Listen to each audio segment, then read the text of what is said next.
These are the colossal engineering projects the world has never seen before. Hidden beneath cities, spanning oceans, and towering above skylines, these outrageous megastructures push the limits of technology and imagination. In this video, we uncover the untold stories behind their creation, the challenges that almost stopped them, and the groundbreaking innovations that made the impossible possible. Instead of beginning with tracks or vehicles, the Green Line LRT in Calgary was initiated through a comprehensive utility relocation and ground improvement program.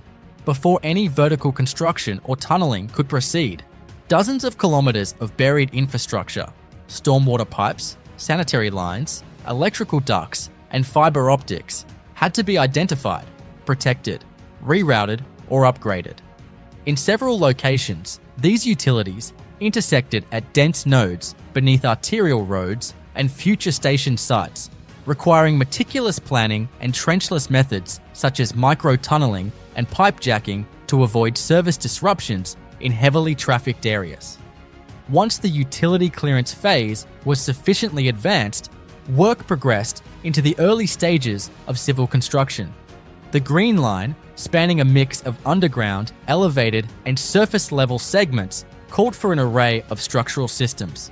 In the downtown core and Beltline areas, tunnel construction formed a significant portion of the work. This involved sequential excavation methods with the use of temporary steel ribs, shotcrete, and soil anchors to support the advancing tunnel crown in low overburden areas. Where ground conditions allowed, pressurized face tunnel boring machines were scheduled to be deployed, operating in glacial tills and mixed soils with varying water tables. Tunnel station boxes, such as those planned beneath 2 Street SW and Centre Street, demanded deep excavations in urban zones flanked by high-rise foundations. For these station caverns, diaphragm walls or secant piles were used to form rigid shoring systems, and ground freezing techniques were planned for groundwater control and soil stabilization in permeable layers. Real-time instrumentation was installed throughout excavation zones to monitor settlement, vibration, and deformation, with automated feedback loops to adjust construction parameters as needed. Outside the core, where the line transitions to surface and elevated alignments, earthworks and structural pier foundations dominated. Embankments were constructed using engineered fill, layered and compacted to specific densities, while concrete piers for elevated guideways were drilled into bedrock or dense till strata. Precast guideway segments were manufactured off-site and transported to staging areas, then lifted into place using mobile cranes and segment lifters, particularly for long spans over roadways and rail corridors. The vehicle maintenance and storage facility, a critical component located in the Shepherd area, was built early in the project timeline to serve both staging and future operations. It included track work for vehicle testing, inspection pits, overhead catenary systems, control centers, and heavy-duty paving designed to handle the specialized weight and turning radii of light rail vehicles. Concurrently, track installation began using both embedded slab track in urban areas and ballasted track in outlying zones, with special attention paid to noise and vibration attenuation through resilient rail pads and floating slab systems. The Green Line stations varied significantly in typology, from fully underground platforms to elevated and at-grade stops, with canopies and weather-protected waiting areas. All station designs incorporated accessibility features, tactile warning strips, and provisions for future system expansion. Pedestrian connections, public realm integration, and intermodal transfers were key design drivers, particularly where the line intersected with bus corridors or major arterial roads. A few engineering feats that match the complexity and precision required to lift a functioning roadway within an existing bridge arch, all while keeping maritime and vehicular traffic moving. The Bayonne Bridge, Raise the Roadway project was exactly that kind of endeavor, a surgical transformation of a legacy structure to meet the demands of modern commerce. Originally opened in 1931, the Steel Arch Bridge connecting Bayonne, New Jersey to Staten Island, New York had a vertical clearance insufficient for newer Panamax and post-Panamax container ships to pass beneath. Rather than demolish and rebuild, the project team pursued an extraordinary solution. Raise the roadway from its original elevation to a new, higher level, without altering the historic arch. The operation began with extensive structural assessments of the existing steel arch, whose riveted trusses were still in remarkably good condition. The original roadway deck hung from vertical suspender cables connected to the arch's underside. These suspender cables were gradually unloaded as crews prepared for the insertion of an entirely new deck system, this time supported above the old roadway and suspended higher within the arch span. Construction began with the fabrication of steel support columns and crossbeams anchored to the existing arch ribs. These temporary and permanent steel components were staged off-site and moved into place with extreme logistical care, as space was limited and much of the work had to be performed from barges or scaffolding. A critical step involved the staged demolition of sections of the original roadway, which were removed incrementally while traffic continued on other lanes. The demolition had to avoid disturbing the live structural behavior of the arch, meaning that counterweights, temporary supports, and load redistribution were all carefully engineered for each phase. After the initial segments were cleared, the new roadway deck segments were installed section by section, elevated well above the original deck level. These new segments utilized orthotropic steel panels with welded ribs to minimize weight while maximizing stiffness, allowing for long spans between vertical supports. To complete the transition, the team had to construct new approach ramps on both sides of the river that gradually transitioned from the existing ground level to the newly elevated bridge deck. These approaches were supported by drilled shaft foundations and used cast-in-place concrete piers and precast girders. Each piece had to align precisely with the central span deck geometry to maintain smooth grade transitions and proper drainage slopes. One of the most impressive features of this project was the uninterrupted use of the bridge throughout much of the work. A movable, temporary trestle system allowed traffic to continue using the bridge, even as sections of the original deck were removed and replaced. This required careful scheduling, custom staging platforms, and constant monitoring of structural loads to avoid overstressing any part of the arch. Instead of dismantling an aging bridge and replacing it with a new one, engineers tasked with the Bayonne Bridge Raise the Roadway project chose an unprecedented path, building a higher roadway within the existing arch structure, all while keeping traffic flowing and preserving the historic character of the original span. This decision was driven largely by the need to accommodate the larger container ships enabled by the expansion of the Panama Canal. The original vertical clearance of the Bayonne Bridge, which stood at approximately 151 feet above mean high water, was no longer sufficient to support this new class of vessels accessing the Port of Newark and Port Elizabeth. Raising the clearance to nearly 215 feet became a logistical imperative. The existing bridge's steel arch, a landmark engineering structure from the early 20th century, presented both opportunities and limitations. Its structural integrity remained excellent, allowing it to be repurposed to support a new, elevated roadway. The challenge was that the original deck hung from vertical suspenders below the arch's apex. To raise the roadway, engineers devised a complex method of constructing a new deck above the original without disrupting either maritime activity below or vehicular activity above more than absolutely necessary. The process began with the construction of a series of temporary support structures within the arch, allowing workers to access both the existing deck and the new construction zone above it. New piers and approach structures were simultaneously being constructed at both ends of the bridge using reinforced concrete columns supported on deep foundations, often drilled shafts socketed into bedrock. These approaches would eventually tie into the new elevated roadway. Once temporary supports were in place, workers began erecting steel framing for the new upper roadway within the arch span. This framing consisted of longitudinal girders and crossbeams bolted and welded into position, followed by installation of orthotropic deck panels. These panels were fabricated off-site and trucked in for precise placement, reducing on-site assembly time and improving quality control. The steel deck design provided a lightweight yet structurally robust solution that minimized additional loading on the arch. Throughout this process, extensive structural analysis was continuously performed to ensure that loads were properly transferred through the original arch structure. Sequencing was essential.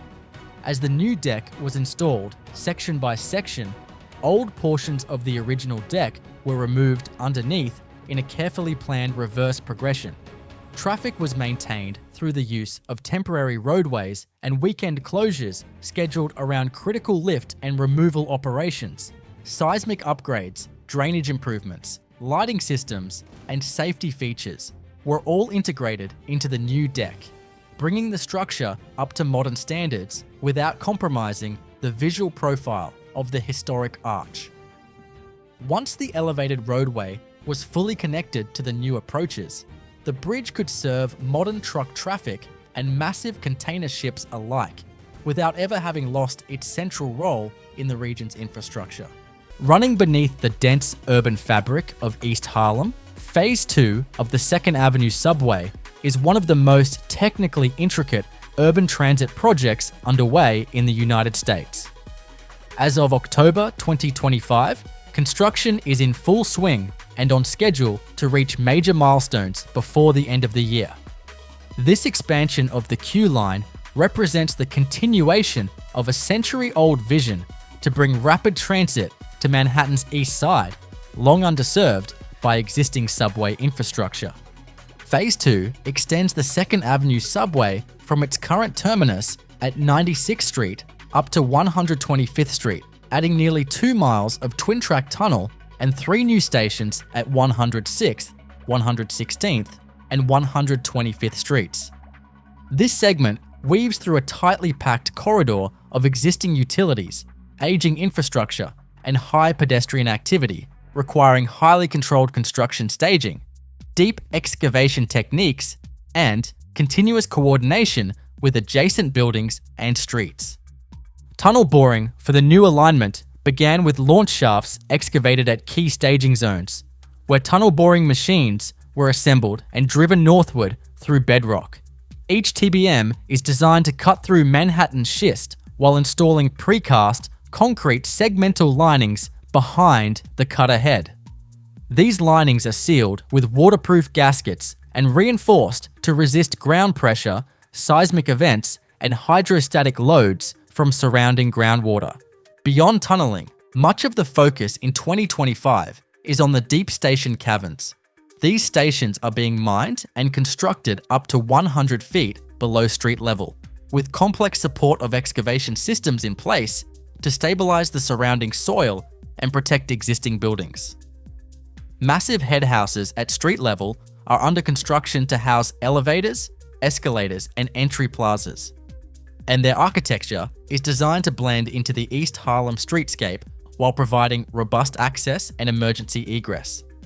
Trackbed installation, power systems, and signal infrastructure are proceeding simultaneously within the finished tunnel sections. The project uses modern communications-based train control technology, allowing for greater train frequency and precision across the extended Q line.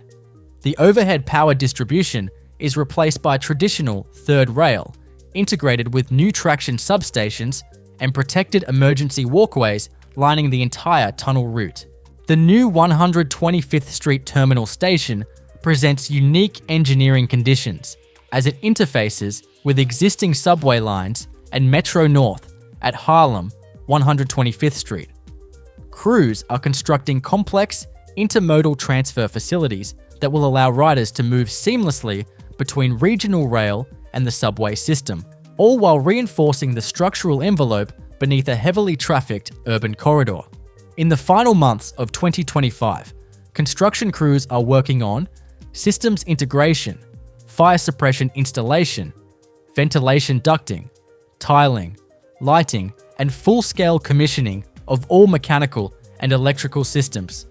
Once completed, the new segment will connect tens of thousands of East Harlem residents to the broader subway network, shortening commutes and easing congestion along the overburdened Lexington Avenue line. When Phase 2 of the 2nd Avenue subway opens at the end of 2025, it will mark another critical chapter in the gradual fulfillment of a transit line first envisioned in the 1920s. It delivers not only enhanced service to the Upper East Side and Harlem, but also long overdue transit equity to a neighborhood that has waited generations for high-capacity subway access. The Detroit City FC Stadium, also known as Alumni Field, is a purpose-built soccer venue being developed to give Detroit City FC a permanent home that matches the growth of the club and its fan base. Located within the city limits, near the old site of Detroit City's existing training grounds, the project replaces the temporary setups used in previous seasons with a fully engineered stadium designed for professional-level competition and year-round community use. The design calls for a stadium with a seating capacity in the range of 6,000 to 8,000, expandable for larger events. Structurally, the venue is being built with a mix of cast-in-place concrete for the main grandstands and structural steel framing for the upper seating decks and roof canopies.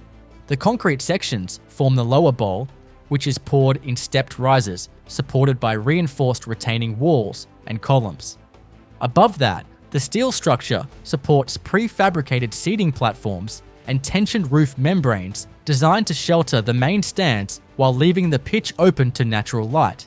The field itself is constructed to FIFA standards, with a full drainage and heating system below the playing surface. Crews excavated and layered multiple strata of material, beginning with a compacted subgrade, followed by perforated drainage pipes in gravel trenches, and then several inches of sand and engineered root zone mix.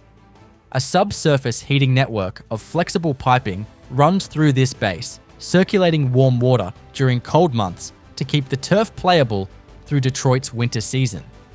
The playing surface will be a high-performance hybrid grass system, combining natural turf with synthetic reinforcement to handle heavy use without deterioration. Around the field, precast concrete retaining walls form the perimeter and support the lower seating rows. The main grandstand on the west side houses locker rooms, training spaces, offices, media facilities, and mechanical rooms underneath the stands. These back-of-house spaces are built with reinforced masonry and steel framing, designed for easy access from both the player tunnels and the exterior service drives. The east side and ends of the stadium are designed for flexibility. Modular bleacher systems can be added or removed depending on attendance, allowing the venue to adapt for both league matches and community events. The north end is planned to host the most vocal supporter section, with integrated safe standing railings and dedicated concourses.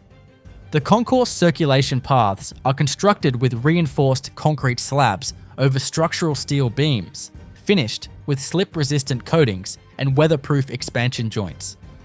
Above the main stands, the roof canopy uses lightweight steel trusses covered by PTFE fabric panels. The material allows natural light to pass through while blocking direct rain and glare, reducing both weight and maintenance compared to traditional roofing. Electrical conduits are embedded in the canopy framing to support lighting arrays, speakers, and broadcast cameras. Site work includes new parking areas, stormwater management basins, and public plazas surrounding the entrances. The stadium is connected to nearby transit corridors through pedestrian pathways, with retaining walls and ramps designed to meet ADA accessibility standards.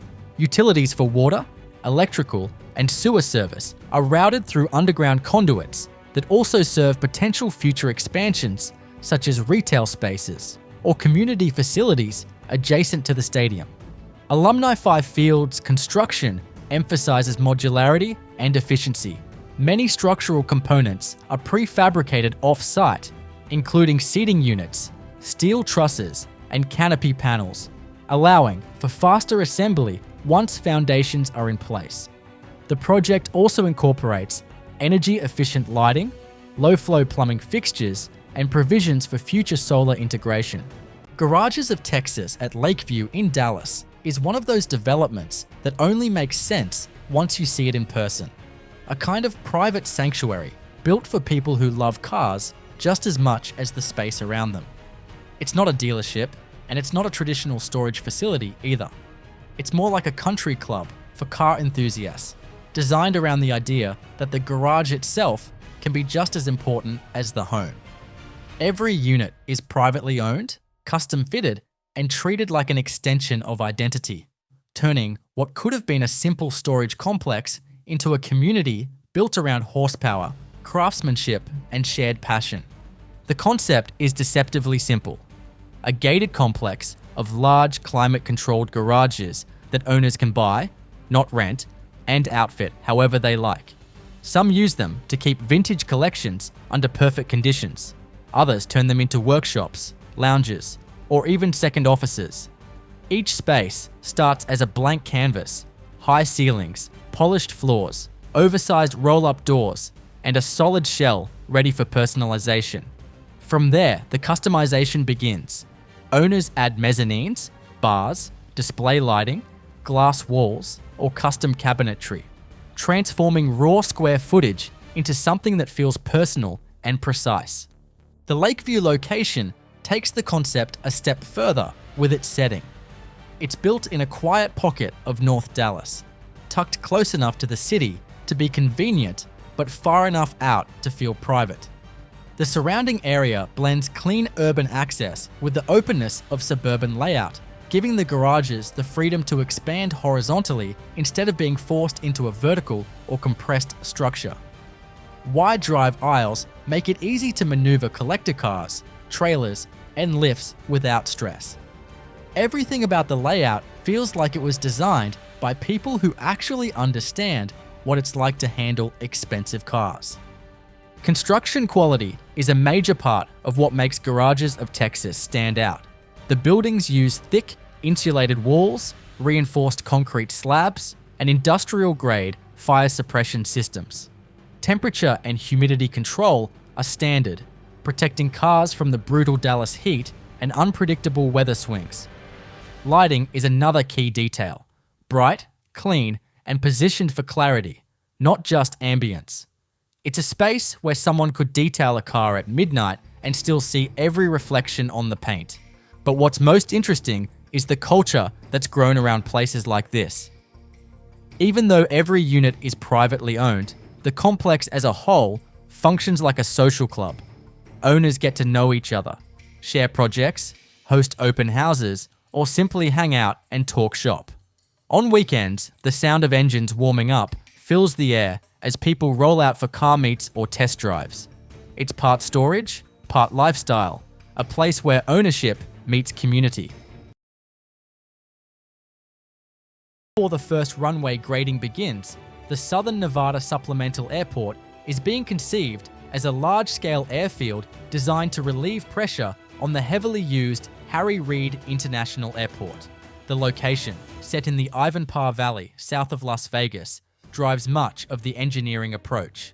Planners must contend with desert soil conditions, high summer temperatures, and seasonal winds, all of which affect runway orientation, pavement design, and operational layouts. Initial site preparation would start with extensive grading to create level surfaces for runways, taxiways, and terminal areas. Given the scale of a major airport, this would involve moving millions of cubic yards of material, compacting subgrades, and stabilizing any loose sands to prevent future settlement. Dust control measures would be constant, with water trucks and soil binders deployed to meet environmental requirements and protect nearby communities from airborne particulates. Runway construction would follow FAA specifications for length, width, and load-bearing strength, accommodating large commercial aircraft such as wide-body jets. Pavement design would likely involve a layered structure of stabilized subbase, aggregate base, and high-strength Portland cement concrete capable of withstanding the concentrated loads from landing gear. Each slab would be doweled and jointed for load transfer and thermal expansion, with embedded lighting fixtures for night and low visibility operations. Taxiways and apron areas would be built to the same high standards, but with added flexibility for ground handling equipment, fueling operations, and aircraft maneuvering. Underground utilities, electrical conduits, fuel hydrant systems, water supply, and storm drainage would be installed in parallel with pavement work to avoid costly future excavation. The terminal complex would require deep foundations to support multi-story structures, as well as integration of baggage handling systems, passenger boarding bridges, and high-capacity HVAC systems to maintain comfort in extreme heat. Structural steel framing would provide large, column-free interior spaces, while exterior glazing systems would be engineered with solar shading to reduce heat gain. Air traffic control facilities would include a control tower with unobstructed sight lines over all airfield operations, supported by radar, communications equipment, and backup power systems for uninterrupted service. Support buildings such as maintenance hangars, fire and rescue stations, and cargo handling facilities would be strategically placed for rapid response and operational efficiency. Once operational, the Southern Nevada Supplemental Airport would be a fully integrated transportation hub, engineered from the ground up to handle high passenger volumes, large aircraft, and the demanding conditions of the Mojave Desert, while ensuring capacity for the region's growing air travel demands well into the future. Rather than beginning at a central hub or urban terminal, the Alto high-speed rail project's earliest fieldwork concentrated on corridor preparation through rural and semi-rural regions, where right-of-way acquisition and grading could proceed with minimal disruption. The rail line, intended to connect Toronto to Quebec City with ultra-fast, electrified service, required the creation of an entirely new grade-separated alignment, distinct from the existing freight-heavy rail network. This demanded comprehensive land surveying, geotechnical assessments, and environmental clearances across hundreds of kilometers before any civil works could start. Once alignment studies and land procurement were finalized, the corridor was divided into construction segments managed by multiple contractors. Earthworks commenced almost simultaneously across numerous stretches, involving topsoil stripping, subgrade stabilization, and extensive cut and fill operations. In some areas, embankments rose over 10 meters high to maintain consistent gradient profiles, while in others, deep rock cuts were blasted to maintain design speed tolerances. Where the route intersected natural waterways or wetlands, precast culverts and multi-span bridges were installed, with sediment control measures and wildlife passages integrated into the design. One of the most technically demanding aspects was the track bed itself. High-speed rail demands extremely tight tolerances for vertical and horizontal alignment, necessitating a multi-layered track foundation system. Sub-ballast and ballast layers were placed over geotextile reinforced subgrades compacted to precise densities. In critical high-speed segments, especially on long straightaways or gentle curves, slab track systems were used instead of ballast, incorporating precast concrete panels anchored to reinforced concrete bases. These sections offered better long-term stability and reduced maintenance frequency, essential for sustaining speeds approaching 300 kilometers per hour. Electrification followed closely behind track installation. Overhead, catenary systems were constructed using regularly spaced mass, tensioning assemblies, and contact wire supports calibrated to minimize sway and maintain constant contact with the pantograph. Substations were placed at strategic intervals to step down transmission voltage and feed it into the overhead system. These were built on elevated pads and connected to regional grids through buried or overhead transmission lines, depending on terrain and corridor width. Stations along the Alto line featured a combination of central platform and side platform configurations, with full-length canopies, soundproofed glass walls, and automatic platform screen doors. Structures were built using steel frames and precast concrete panels to accelerate construction schedules and standardize elements across cities. At major urban terminals such as Montreal and Ottawa, new underground concourses and connection tunnels were excavated using a mix of cut and cover and tunnel boring techniques to integrate with existing transit networks. Control and signaling infrastructure represented a core component of the system's operational integrity. The Alto line uses a European train control system adapted for Canadian conditions, relying on continuous communication between trains and trackside balises to manage speed, spacing, and braking curves. Fiber optic cables were laid alongside the right-of-way, bundled with power and data conduits in armored ducts, and routed through centralized equipment rooms for resilience and redundancy.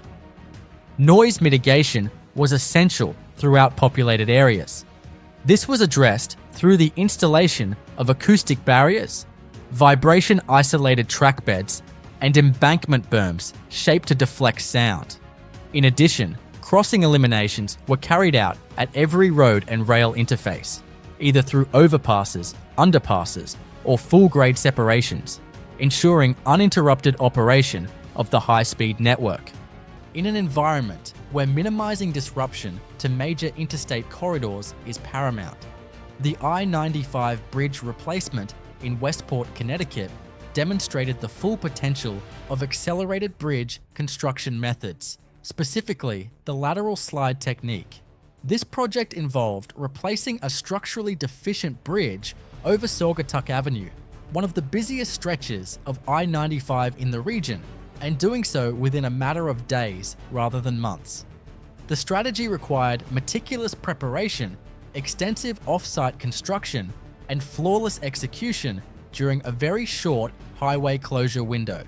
The existing structure, carrying both northbound and southbound traffic, had reached the end of its service life. Deterioration in the substructure and deck made full replacement necessary, but the surrounding context, a dense suburban area with no practical detour options, meant that a traditional replacement approach was unfeasible. Engineers turned to a plan that would pre-build the new bridge spans adjacent to the existing alignment, then slide them into position during a single, carefully scheduled weekend closure of I-95. Before anything could be moved, a complex network of temporary supports, approach transitions, and hydraulic jacking systems had to be prepared. Construction crews built the new bridge structures on temporary foundations parallel to the active highway lanes. These new spans consisted of precast concrete deck panels integrated with steel girders, forming a composite superstructure. All connections, reinforcements, drainage components, and lighting conduits were pre-installed to reduce on-site finishing work after the move. While traffic continued to flow on the existing bridge, crews below worked on the new bridge's final foundation and abutment construction. These included concrete abutments supported by deep foundation systems, such as driven piles, along with bearing pads designed specifically to accept the sliding load. The horizontal slide surface was engineered using Teflon-coated pads and stainless steel slide tracks designed to minimize friction during the move. When the designated closure window arrived, the entire section of I-95 was shut down, and demolition crews moved quickly to remove the existing bridge. This required heavy excavators, saw-cutting equipment, and debris haulers working in synchronized shifts to clear the area within hours. As soon as the old structure was out of the way, hydraulic jacks were engaged to push the new bridge spans laterally onto the permanent abutments. This slide was conducted at a controlled pace, typically a few feet per hour, with continuous monitoring to ensure alignment, levelness, and bearing engagement.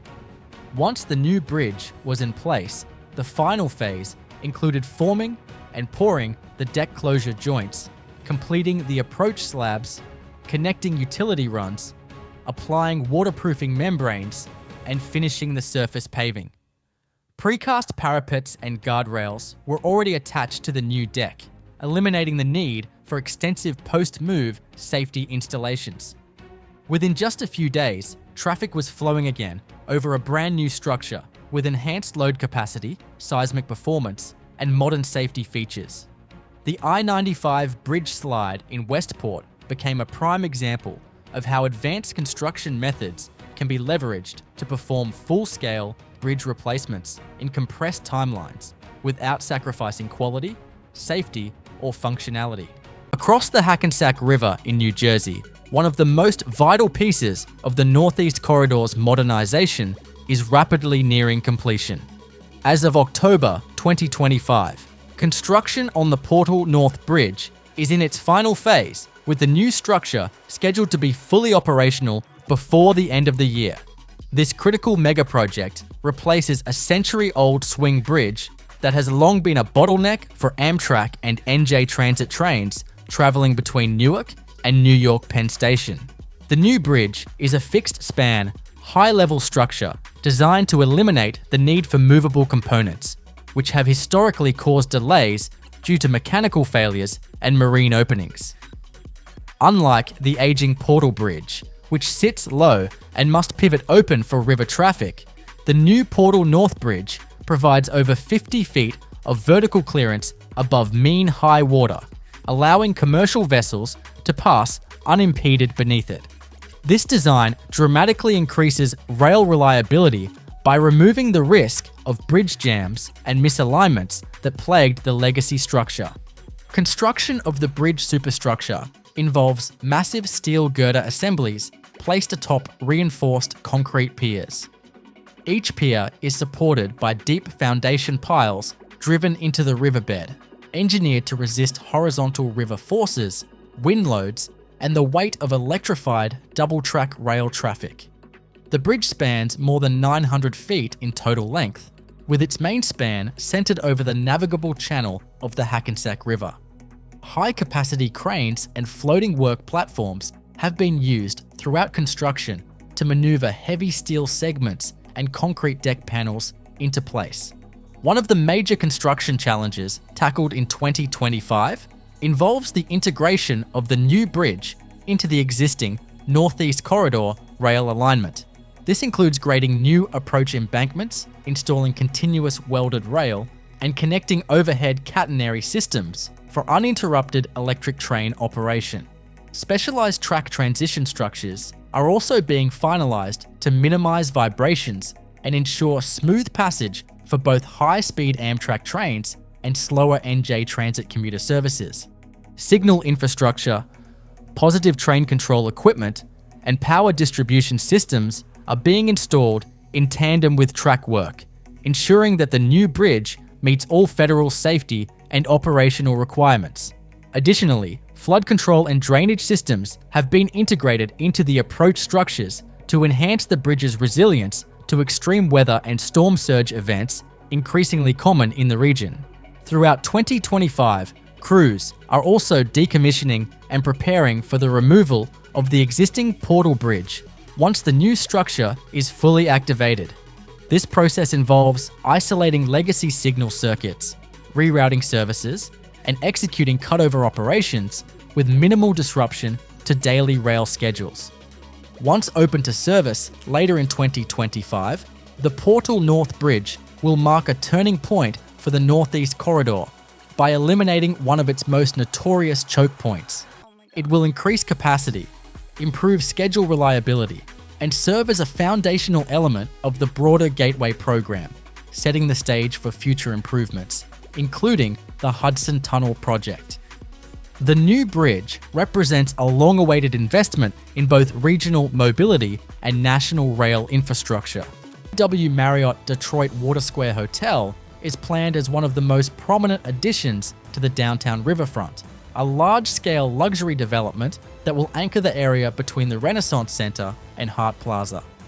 The project is part of the broader effort to reactivate the riverfront with high-density commercial and hospitality uses, replacing underused lots with new structures that tie the waterfront directly into the core of downtown. The hotel is designed as a modern high-rise, rising roughly 20 to 25 stories depending on final design adjustments, with several hundred guest rooms, meeting spaces, and a large podium containing restaurants, event facilities, and retail space. Structurally, the tower is built around a reinforced concrete frame with sheer walls that provide lateral stability against wind loads from the riverfront. The central core houses vertical circulation, elevators, stairwells, and mechanical shafts, while post-tensioned concrete slabs extend outward to form the guest room floors. This combination gives the building strength while keeping the floor plates thin and flexible for interior layouts. The foundation system along the riverfront is complex due to the soil conditions, which consist of deep layers of fill and soft sediment over older industrial material. Before vertical construction begins, crews install drilled shafts and concrete piles, reaching down to stable bearing layers. These piles support a thick concrete mat foundation that distributes the tower's load evenly. Because the site sits close to the Detroit River, groundwater control is also a major concern. Dewatering systems are installed during excavation to prevent water intrusion, and permanent waterproofing membranes are applied below grade to protect the structure. Once the foundation is complete, work proceeds with vertical concrete pours for the core and columns. The podium section is framed first, as it houses large open spaces like ballrooms and conference areas that require wider spans. Structural steel is often used in this part of the building to allow for column-free interiors. Above the podium, the tower floors are poured level by level using climbing formwork and tower cranes positioned along the site's north edge to avoid interference with the Riverwalk area. The facade design combines high-performance glass curtain walls with architectural metal panels and lightstone finishes near the base. The glazing system is chosen to resist high wind pressures from the waterfront exposure, while providing energy efficiency through insulated glass units and integrated shading devices. The lower levels facing the public plaza are planned with large transparent openings to connect indoor dining and lobby spaces to the outdoor pedestrian areas, while the upper floors are fully glazed for views over the river and into Windsor across the water. Inside, the W Marriott will include full-service hotel amenities such as a spa, fitness center, multiple restaurants, and a rooftop lounge. Mechanical systems are distributed through central risers in the core, with separate zones for guest room floors and public areas to manage ventilation and temperature control efficiently. The building's mechanical plant is expected to use a combination of high-efficiency chillers and heat recovery systems to meet energy codes and reduce long-term operational costs. The surrounding site development at Water Square includes new pedestrian plazas, landscape features, and connections to the Detroit Riverwalk. Utility upgrades are being coordinated with the city's ongoing waterfront improvements, ensuring that stormwater management and electrical systems integrate smoothly with the public infrastructure. Ryan Tower at the University of North Texas at Dallas is one of those buildings that captures a moment of transformation, not just for the campus, but for the whole southern side of the city. It's a tall, striking landmark that stands above the low-rolling landscape, a visual anchor for a university that's still growing into its identity. You can see it from well beyond the campus, the glass and steel catching the light in a way that makes it feel like a symbol of movement and ambition. The tower is named after the Ryan Foundation, one of the key supporters behind UNT Dallas's expansion. It's not just a classroom building, it's a statement.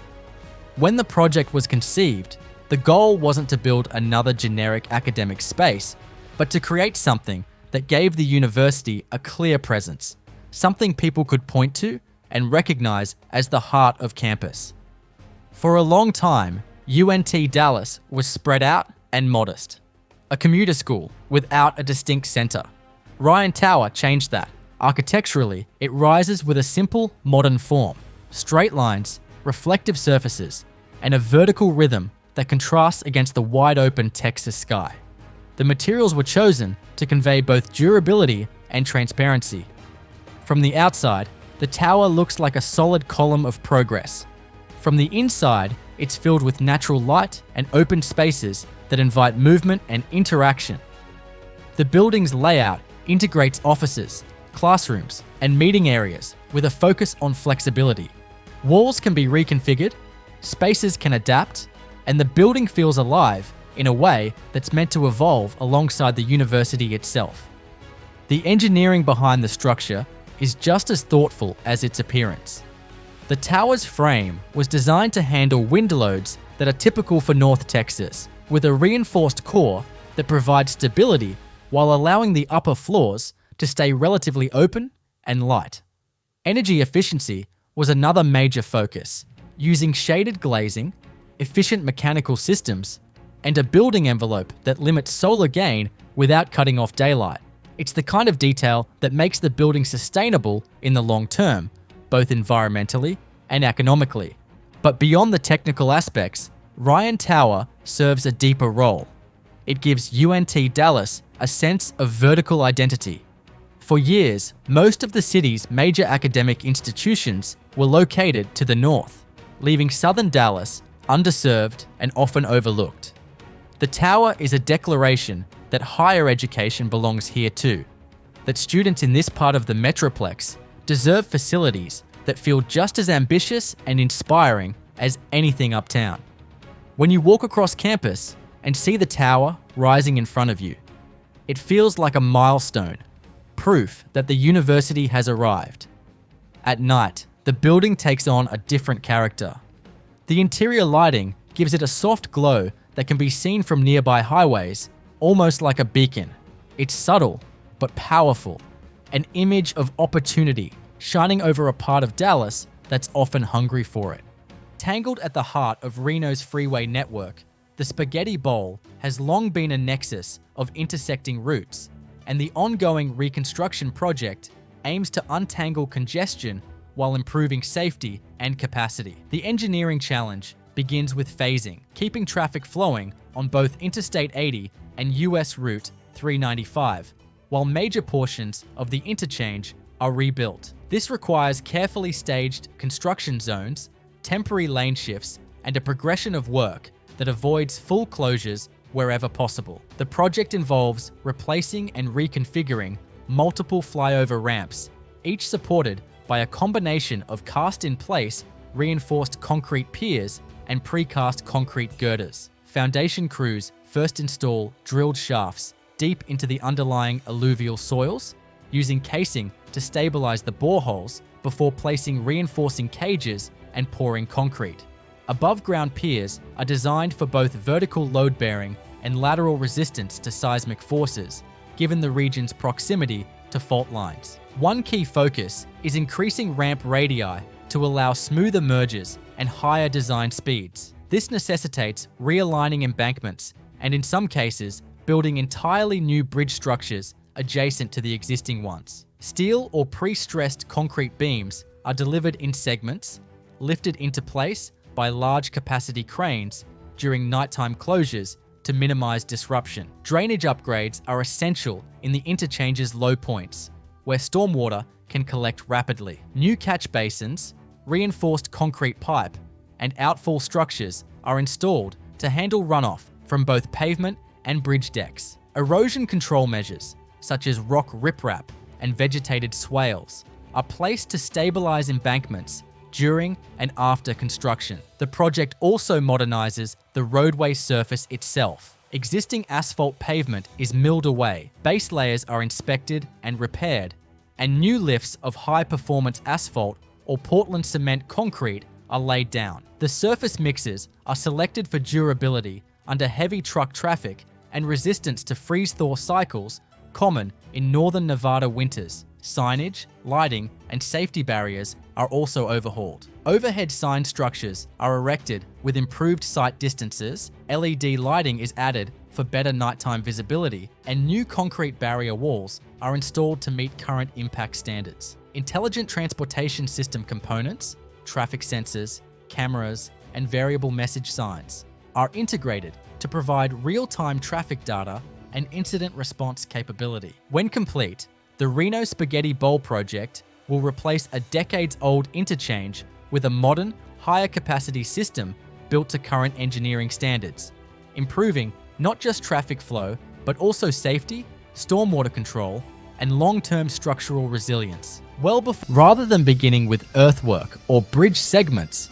the Pattullo Bridge replacement project was first shaped by how it had to coexist with the structure it was replacing. The original bridge, a narrow steel truss span opened in 1937, needed to remain operational throughout construction. This imposed significant constraints on staging, alignment, and work zone safety, requiring meticulous sequencing and traffic management planning from the outset. The new bridge was aligned slightly upstream to minimize interference, allowing major works to proceed in parallel with live traffic. The new crossing was designed as a modern 4-lane cable-stayed bridge with provisions for eventual expansion to 6 lanes. Foundation construction began with installation of deep drilled shafts and large diameter caissons sunk into the riverbed. These elements, some exceeding 2 meters in diameter and extending dozens of meters into the underlying strata, formed the base of the bridge's main tower piers. Working in the Fraser River's dynamic flow regime meant cofferdams and silt curtains had to be used extensively to manage turbidity, prevent sediment transport, and protect aquatic habitat during pile installation and excavation. Above the waterline, the main towers were cast incrementally using climbing formwork systems. Each tower leg was built in a series of lifts, reinforced with dense rebar cages and post-tensioned anchors to resist the immense tension forces from the stay cables. These vertical elements were built with ultra-high performance concrete mixes tailored for marine exposure, freeze-thaw durability, and long-term strength gain. Cable installation followed a balanced cantilever method, where stay cables were added symmetrically from each tower to support segments of the bridge deck as they were assembled. The deck segments themselves were prefabricated off-site and barged to the location, then lifted into position using floating cranes and strand jacks mounted on temporary erection towers. As each segment was placed, its corresponding pair of cables was tensioned to support the dead load and ensure proper geometric alignment. The approach spans utilized a combination of precast and cast-in-place concrete girders supported by pile caps and column piers. These sections included integrated infrastructure for lighting, drainage, and utilities. Beneath the deck, seismic isolation bearings and expansion joints were installed to accommodate both temperature movement and earthquake-induced displacements, which were particularly important given the region's seismic profile. On land, extensive roadway realignment was undertaken on both ends of the bridge. This included new interchanges, elevated ramps, and pedestrian pathways. Utilities had to be relocated in coordination with multiple agencies, and temporary detours were constructed to keep traffic flowing during tie-in phases. Intelligent transportation systems were also built into the new alignment, including dynamic signage, cameras, and automated incident detection. A major feature of the new bridge was the incorporation of separated paths for cyclists and pedestrians, physically divided from vehicle lanes by barriers and raised decks. These facilities were not just add-ons, but integrated from the structural design phase, with loads, wind effects, and vibration behavior considered during the modeling of the full bridge system. At the heart of a massive cross-border logistics corridor between Detroit, Michigan, and Windsor, Ontario, the Gordie Howe International Bridge emerges as one of the most technically ambitious and strategically vital infrastructure projects in North America.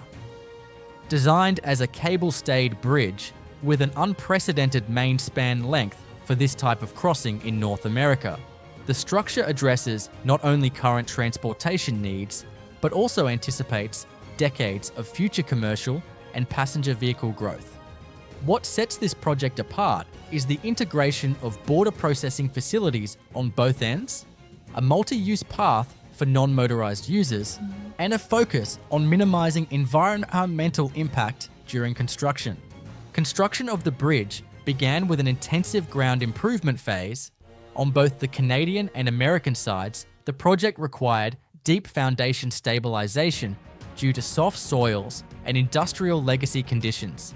Thousands of concrete-filled steel piles were driven deep into the ground, many over 150 feet long, to support the massive load of the main pylons and approach structures. Vibrocompaction and dynamic replacement techniques were also applied in select areas to densify weak soils and ensure long-term settlement control. The signature feature of the bridge is its cable-stayed main span, which stretches more than 2,500 feet across the Detroit River. The two massive towers, each rising nearly 150 meters above the water, were constructed using climbing formwork systems with high-strength reinforced concrete placed in lifts and allowed to cure under strictly controlled environmental conditions. Each lift required careful coordination of embedded rebar cages, conduit for internal inspection systems, and multiple layers of quality control for alignment and geometric accuracy. The stay cables are arranged in a semi-fan pattern and connect to a composite steel concrete deck that is fabricated in modular segments. These segments are lifted into position by strand-jacking gantries placed atop the towers, and then post-tensioned into place as the structure progresses outward from both pylons in a balanced cantilever method. Because of the immense forces involved, cable anchorage zones in the deck were heavily reinforced and constructed using high-performance concrete to prevent cracking and fatigue over the bridge's lifespan. In parallel with the main span construction, the approach structures required extensive use of precast girders and segmental concrete box girders, supported on piers founded on deep drilled shafts and pile caps. Each approach segment had to be aligned precisely with the main span geometry to allow seamless connection once the cantilevers met at mid-span. Expansion joints, seismic isolation bearings, and cable dampers were installed to accommodate temperature changes, traffic vibrations, and potential wind-induced oscillations. Perhaps one of the most unique aspects of the Gordie Howe International Bridge is the inclusion of full customs and inspection plazas on both sides of the river, which had to be constructed concurrently with the bridge. These facilities involve complex building systems, large-scale pavement infrastructure, and real-time data integration with transportation networks. Stormwater management, energy efficiency, and border security technologies were embedded into their design from the outset. At Seattle-Tacoma International Airport, the expansion of the Sea Concourse stands as one of the most significant airport-terminal upgrades currently under construction in the United States. As of October 2025, the project is rapidly approaching completion, with full opening expected by the end of the year. This multi-level expansion is designed to significantly increase passenger capacity, operational efficiency, and amenity offerings at one of the nation's busiest air travel hubs. The core of the project involves extending the existing Sea Concourse footprint vertically and horizontally. The expansion adds 4 additional stories above the current gate level, requiring the construction team to build upward within an active terminal environment. This introduces an array of logistical and structural complexities. Steel superstructures are erected during nighttime construction windows when flight activity is minimal, with heavy lifts coordinated around airfield operations to avoid disruptions.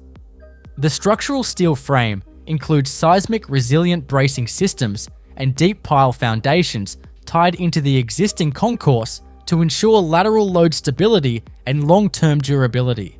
Within the expanded footprint, the layout includes a centralized grand hall, new retail and dining areas, and additional passenger seating zones with panoramic views of the airfield and Mount Rainier.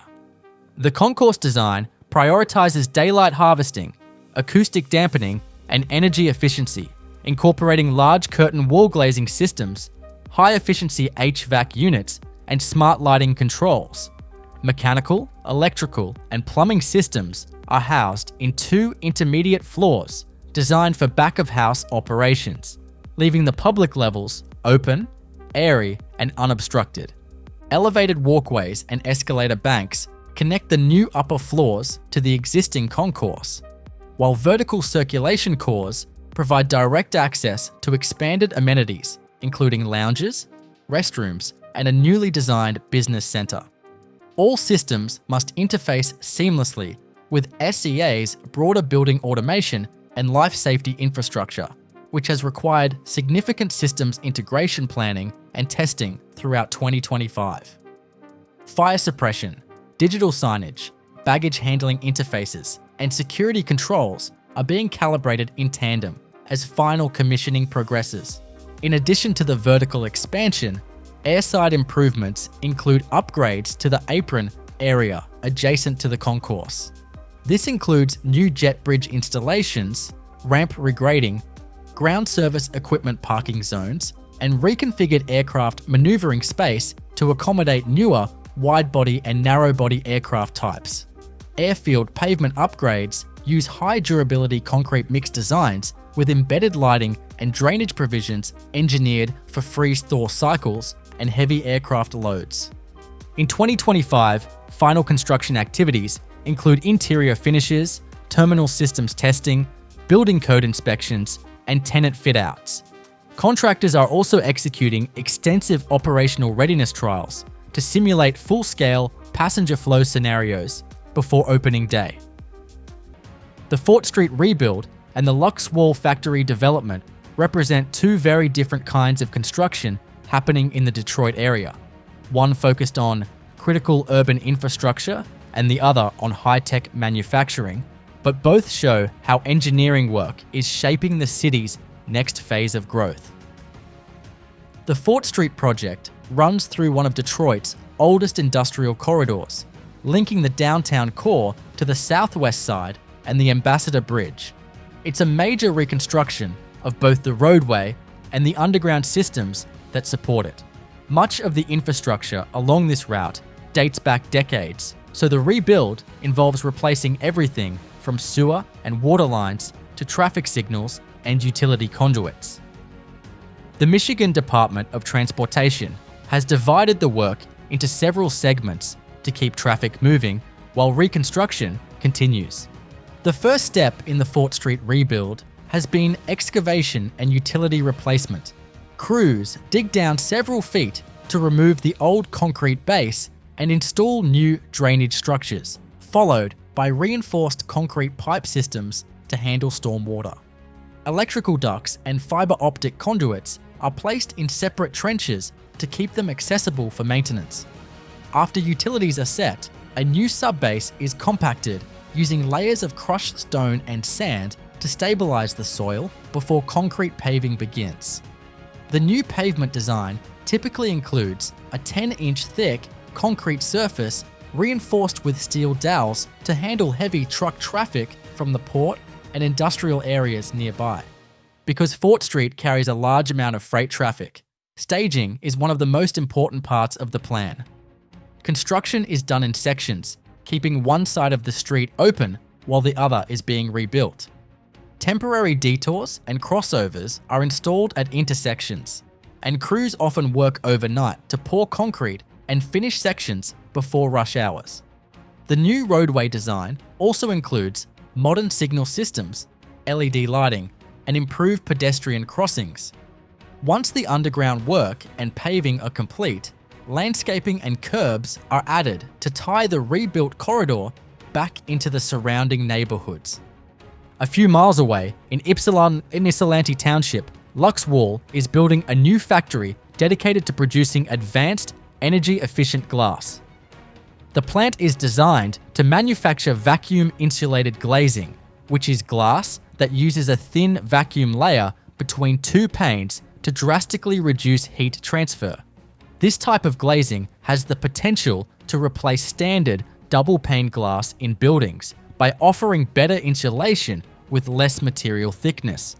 The Luxwall facility itself is a large-span industrial building built with structural steel framing, insulated wall panels, and a high-clearance roof system to accommodate production lines and lifting equipment. The floor is a continuous concrete slab designed to support heavy manufacturing machinery and precision assembly stations. Inside the plant, production areas are divided into sections for glass cutting, coating, vacuum sealing, and quality testing, all of which require clean and controlled conditions. Construction of the factory started with soil stabilization and the installation of underground utilities for processed water, compressed air, and electrical distribution. Prefabricated steel members were assembled on site using bolted connections, and once the structural frame was complete, insulated wall and roof panels were installed to close in the building. Mechanical systems for ventilation, air filtration, and temperature control were added next, as the glass manufacturing process is sensitive to dust and humidity. The Margaret Hunt Hill Bridge is one of the most recognizable landmarks in Dallas, a structure that turned what used to be an ordinary river, crossing into a signature symbol of the city. Stretching across the Trinity River, just west of downtown, it's a piece of infrastructure that became art, an unmistakable white arc rising high over the floodplain, pulling the skyline and the river together in a single dramatic line. When it opened, the bridge immediately changed how people thought about Dallas. For decades, the Trinity River had been treated as a kind of boundary, a place that divided downtown from the neighborhoods on the other side. The bridge turned that division into a connection. Suddenly, crossing the river wasn't just a commute, it was an experience. The single, massive steel arch at the center became the defining feature, rising nearly 400 feet into the air and holding up the deck below with a series of taut, graceful cables that seemed to hang like strings on an instrument. The design came from Santiago Calatrava, the Spanish architect and engineer known for his sculptural bridges around the world. He was brought in to help reimagine Dallas's Trinity Corridor, and the Margaret Hunt Hill Bridge was the first of his works to actually rise from that plan. It carries Woodall Rogers Freeway across the river, but calling it just a highway bridge doesn't do it justice. It's both functional and expressive, a kind of white ribbon that ties together two halves of a city that had long turned its back on the river. Structurally, it's a marvel of engineering precision. The arch doesn't sit directly over the roadway, it soars above it, leaning forward in a way that makes the cables fan out asymmetrically toward one side. This off-center suspension system was a huge technical challenge. Every load had to be calculated down to the smallest detail to make sure the deck stayed balanced, even though the support comes from only one side. The arch itself was fabricated from steel sections that were shipped in and welded together on site, each one shaped with incredible accuracy to keep the curve continuous from the base to the crown. During construction, the sight of the arch rising over the Trinity became a local event. For months, it stood half-finished, waiting for the final sections to be lifted into place, and people would drive out just to watch it take shape. When it was completed, it instantly became part of the city's visual identity, appearing on postcards, logos, and countless skyline shots. But what makes the bridge more than a photo opportunity is what it represents.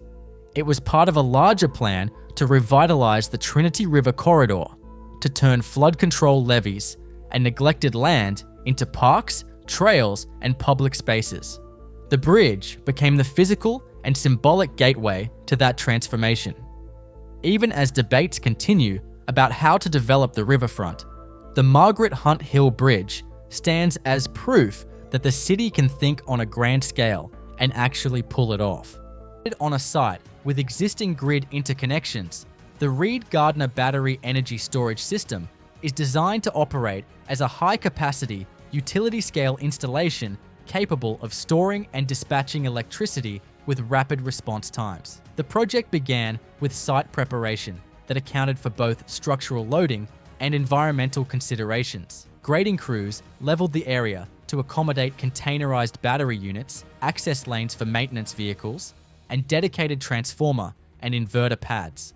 The subsurface was compacted and, where necessary, reinforced with aggregate base to provide a stable platform for heavy equipment placement. The storage system uses modular enclosures, often in the form of prefabricated steel containers that house the battery cells, thermal management equipment, and control electronics. Each container sits on a reinforced concrete pad equipped with embedded conduits for both power and data connections. The battery chemistry, typically lithium-ion for this type of project, is arranged in racks with integrated battery management systems to monitor voltage, temperature, and state of charge for each module. Thermal control is a critical engineering component. Given Nevada's high summer temperatures, each container includes dedicated HVAC units and ventilation systems to keep the batteries within optimal operating ranges, preventing thermal runaway and prolonging service life. These systems are sized for redundancy, ensuring that a single failure does not compromise the integrity of the battery bank. Power conversion is handled by utility-scale inverters positioned adjacent to the battery units. These inverters transform the direct current from the batteries into alternating current synchronized with the grid. Step-up transformers then raise the voltage to match the transmission network, and protective relays and switchgear safeguard the system against faults or abnormal operating conditions. Integration with the existing substation infrastructure at the Reed-Gardner site required precise electrical engineering. Relay coordination studies, short-circuit analyses, and load flow modeling ensured that the battery system could seamlessly charge during periods of low demand and discharge during peak demand without destabilizing the grid. Control systems provide automated dispatch based on real-time conditions, with the capability for remote operation by the utility's Energy Management Center. Safety considerations shaped much of the design. Fire detection and suppression systems were installed within each enclosure, along with gas detection sensors and emergency shutoff mechanisms. Clear access routes and separation distances between units reduce the risk of fire propagation. When commissioned, the Reed-Gardner Battery Energy Storage System became a strategically located asset, capable of smoothing renewable generation variability, providing frequency regulation, and supporting grid reliability during demand spikes, all built on a foundation engineered for durability, safety, and long-term performance in a challenging desert climate. Stretching across thousands of acres in Story County, beginning not with the terminal itself, but with the challenge of location, the LNG Canada project had to contend first and foremost with the complex coastal environment of Kitimat, British Columbia. Positioned at the head of the Douglas Channel, the site required substantial groundwork before any liquefaction equipment could be installed. Tidal fluctuation, seismic resilience, and marine access all factored into the foundational decisions. Site preparation included extensive dredging to deepen the berthing areas for LNG carriers, as well as grading and surcharging to stabilize the reclaimed land that would support the terminal's heaviest modules. Early civil works were dominated by the construction of an access road network and a temporary construction village to house thousands of workers. Simultaneously, the site was divided into key zones for utilities, process trains, storage tanks, and marine infrastructure. Earth-moving operations brought in millions of cubic meters of gravel and engineered fill to meet precise compaction and elevation standards, taking into account long-term settlement and flood risk from both terrestrial and marine sources. A robust drainage system was installed to manage stormwater runoff and control erosion, especially given the region's high annual rainfall. In parallel with ground stabilization, pile driving began for the key process and storage areas. Steel piles, some driven over 30 meters deep, were installed using impact hammers and vibratory rigs, creating a dense grid to support the immense static and dynamic loads from the cryogenic liquefaction trains. These trains, each comprised of prefabricated modules weighing hundreds of tons, were transported to site on heavy lift vessels and positioned using self-propelled modular transporters. Each module included components such as heat exchangers, compressors, and flaring systems, which had to be precisely aligned and connected to the plant's process piping. At the heart of the facility, the liquefaction units operate using a dual mixed refrigerant process, chosen for its efficiency in converting natural gas into a supercooled liquid at approximately -160 degrees Celsius. The engineering behind this required intricate thermal insulation, cryogenic piping, and high-capacity heat exchangers. All systems had to be rigorously tested for leaks and thermal integrity, with cold commissioning involving controlled cooling cycles and nitrogen purging before live hydrocarbons were introduced. The marine terminal, a critical element of LNG Canada, was engineered to accommodate some of the largest LNG carriers in the world. Construction included a trestle-supported jetty, loading arms with swivel joints capable of transferring LNG at high flow rates, and emergency shutdown systems integrated with both the vessel and terminal controls. The jetty itself required hundreds of precast concrete deck panels supported by driven piles, and was built in a modular fashion to accelerate schedule efficiency. Integration of the plant's utilities, including power generation, water treatment, and flare systems, was another major effort. The facility features its own electrical substation and backup power units to ensure uninterrupted operations. Because of the facility's environmental commitments, flaring is minimized through a closed-loop design that recycles boil-off gas and prevents atmospheric release wherever possible. Unlike conventional bridge construction that relies on in-place assembly over active roadways, the 2nd Avenue Bridge replacement over I-94 in Detroit took a bold and modern approach, building the entire structure off-site and moving it into position in a single, coordinated operation. This method, known as self-propelled modular transport, allowed engineers to reduce highway closures dramatically while executing a highly complex structural replacement with precision and control. The original 2nd Avenue Bridge was a narrow, outdated crossing that no longer met the safety or capacity standards required for urban connectivity in the Midtown Detroit corridor. With the ongoing modernization of the I-94 freeway, it became essential to not only replace the bridge, but to do so in a way that minimized impacts to one of the busiest traffic arteries in the state. Traditional staged construction would have required extended lane closures, ongoing detours, and multiple phases spread out over months or even years.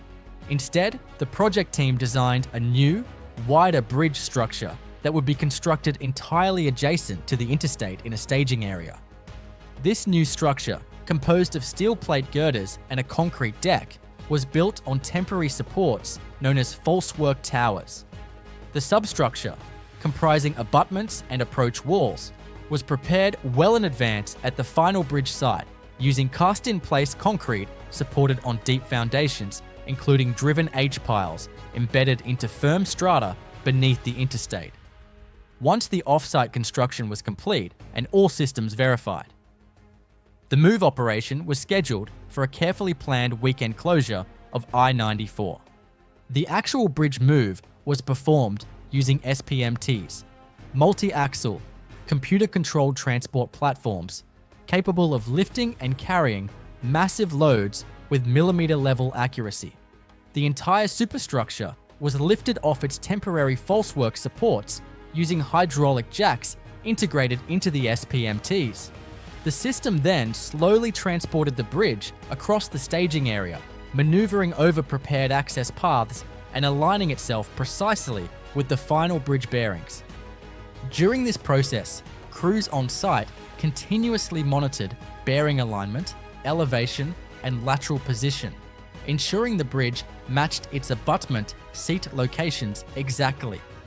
Once the bridge was in final position, it was slowly lowered onto elastomeric bearings, and mechanical connections were secured, to tie the structure into the existing roadway network. The final stages of the operation included backfilling approach zones, paving transitions, and installing barriers and utilities, all tasks that had been prepared in advance to accelerate reopening. One major advantage of this move-in-place approach was that it compressed months of disruptive work into a matter of days. Rather than subjecting the corridor to prolonged construction noise, lane reductions, and detours, the SPMT method enabled a near instantaneous installation with minimal long-term disruption. What sets the Champlain Hudson Power Express apart in the landscape of US infrastructure projects is not just its scope, but the subterranean and subaquatic nature of its entire path. As of October 2025, construction is entering its final phase, with full system completion targeted by the end of this year. This high-voltage direct current transmission line is designed to carry up to 1,200 megawatts of renewable hydroelectric power from Quebec directly into New York City, helping the state meet its aggressive decarbonization goals. The total route spans approximately 339 miles from the Canadian border near the town of Champlain, New York, down to a newly constructed converter station in Astoria, Queens. Unlike most overhead transmission projects, nearly the entire length of the Champlain Hudson Power Express is buried, either beneath existing transportation corridors or submerged under bodies of water such as Lake Champlain and the Hudson River. This underground design dramatically reduces visual impact, simplifies permitting in populated areas, and adds protection against extreme weather events. In terms of construction methodology, the project employs horizontal directional drilling, trenchless burial, and hydroplow installation techniques depending on terrain type. Underwater segments are placed using barge-mounted equipment that can lay cable along pre-surveyed paths on lake or riverbeds. Specialized hydroplow systems simultaneously trench and embed the cable in sediment, using pressurized water to create a narrow channel before backfilling it naturally. On land, where the cable parallels roadways and rail lines, teams use HDD rigs to tunnel beneath sensitive crossings, preserving existing infrastructure above. Each of the HVDC cables, positive and negative conductors, are sheathed in layers of insulation, shielding, and armoring to protect them from physical damage and electrical faults. These cables are manufactured in continuous lengths that can reach over 3 miles, requiring precise logistics coordination to transport, coil, and unwind them during installation. Cable joints are made in weather-controlled enclosures, and each connection undergoes rigorous partial discharge and high-voltage testing before being backfilled and reburied. The converter station at the southern end in Queens serves as the electrical interface where direct current is converted back into alternating current for integration into the New York Independent System Operator Grid. This facility includes modular multi-level converters, advanced cooling systems, harmonic filtering equipment, and extensive control automation to maintain voltage stability and synchronization with the regional grid. In 2025, final phases of construction include completion of remaining landfall segments, full systems testing, and final commissioning of both converter stations. Environmental monitoring and cable protection measures are also being finalized to ensure long-term reliability and compliance with state and federal regulations. With commercial operation anticipated by the end of 2025, the Champlain Hudson Power Express will stand as one of the longest underground transmission lines in North America. Its delivery of clean hydropower to one of the most energy-intensive urban centers in the country represents a transformative milestone in the effort to modernize US energy infrastructure and reduce reliance on fossil fuel generation. The Cosm and development at Cadillac Square project is one of the central pieces of Detroit's downtown redevelopment plan, sitting right next to Campus Martius Park and a short walk from the Hudson site. It's a mixed-use district being built on what was once a series of parking lots, turning that open space into a dense block of offices, retail, entertainment, and public gathering areas. The project is led by Bedrock, the same developer behind Hudson's, and it's meant to create a continuous corridor of activity running through the center of the city. The centerpiece of the development is the Cosm entertainment venue, a specialized immersive dome designed for large-scale visual experiences like sports, concerts, and cinematic events. It's based on LED dome projection technology that wraps the viewer in a 360-degree image field. The structure itself is a reinforced steel frame with a curved truss system that supports the dome panels and projection surface. Every section of the dome has to meet tight tolerances for alignment so the imagery remains seamless. The venue will also include hospitality areas, food service, and event spaces built into the lower levels. Surrounding the Cosm site, the Cadillac Square development adds several mid-rise buildings that blend commercial, office, and residential functions. These structures range from roughly 8 to 12 stories, using a combination of reinforced concrete and structural steel. The design follows a modern pattern that still matches the historic street grid, with ground floors set up for retail and restaurants, while upper floors are dedicated to apartments and workspaces. The facades are being built with a mix of glass, metal, and masonry, intended to fit in visually with Detroit's older architecture. The foundation work across the Cadillac Square site has involved deep utility relocation because of the amount of infrastructure already buried beneath that area. Crews had to reroute water, electrical, and communication lines before excavation could begin. Once that was complete, pile driving and drilled shafts were used to establish the foundation supports, especially under the Cosm dome, where the load from the structure's curved frame is concentrated on specific points rather than distributed evenly. Construction sequencing has been coordinated tightly with surrounding projects to avoid gridlock downtown. Deliveries move through controlled access routes, and cranes are placed carefully to minimize interference with adjacent buildings and public walkways.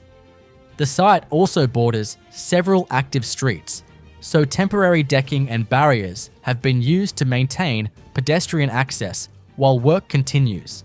From an engineering standpoint, the Cosm structure is the most technically demanding part of the project. The dome's geometry requires precise fabrication, and the integration of audio-visual and climate systems inside the structure has to be planned before final assembly, because retrofitting is nearly impossible once the panels are sealed. Each dome panel includes mounts for LED arrays and acoustic insulation, which are installed in controlled conditions before being lifted into place. When the Cadillac Square development is complete, it will add several 100,000 square feet of usable space to downtown Detroit and create one of the most active public zones in the city's core. Between the Cosm Dome, the retail spaces, and the new residential towers, the project combines structural complexity with dense urban planning, continuing Detroit's shift from surface parking to a modern, mixed-use downtown. Toyota Music Factory in Irving is one of those places that feels like it was built for motion, for people coming and going, for crowds shifting from dinner to a show, for music spilling out onto patios on a warm Texas night.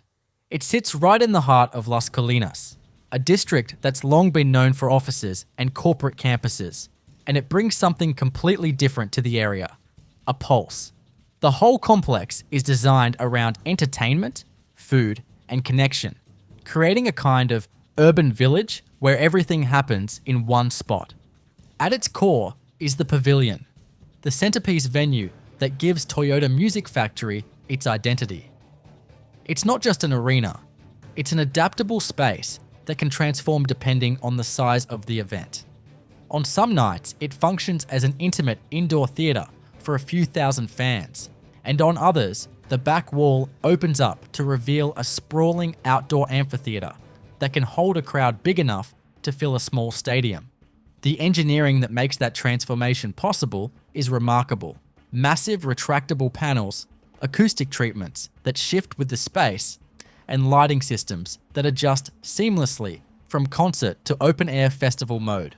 Surrounding the pavilion is a grid of restaurants, bars, and smaller performance spaces that create a true district feel.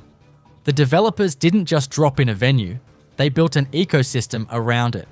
The pedestrian plazas are lined with wide shaded walkways, and there's always a hum of activity, whether it's people pre-gaming before a show or lingering afterward. The outdoor spaces are what really sell it though. Fountains, open lawns, and string-lit patios that feel casual but carefully planned. You can tell the goal was to make it just as enjoyable on a quiet Tuesday night as on a packed concert weekend. From an infrastructure standpoint, the Music Factory was a complex build. The site sits near major roadways and DFW airport flight paths, so engineers had to work around noise mitigation, traffic flow, and parking capacity for thousands of visitors. The parking structures were integrated into the design instead of pushed off to the edges, with direct pedestrian connections leading right into the heart of the plaza. The entire development sits on a mix of concrete and landscape decks, with stormwater systems built underneath to manage runoff from both the buildings and the paved areas. It's a good example of how entertainment architecture now has to balance spectacle with practicality. The acoustics and stage engineering inside the pavilion are worth mentioning too. Every panel, every curve was shaped to deliver sound that feels full and even no matter where you're sitting. Touring acts praise it for that reason. It's built for the modern touring circuit, flexible enough to host everything from pop concerts to stand-up comedy to orchestral performances without losing quality. But maybe the most interesting part of Toyota Music Factory is how it reshaped perception.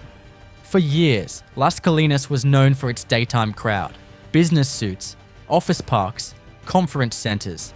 This project turned it into a place that stays alive after sunset. It gave the area a new rhythm and helped redefine Irving as more than just a stop between Dallas and Fort Worth.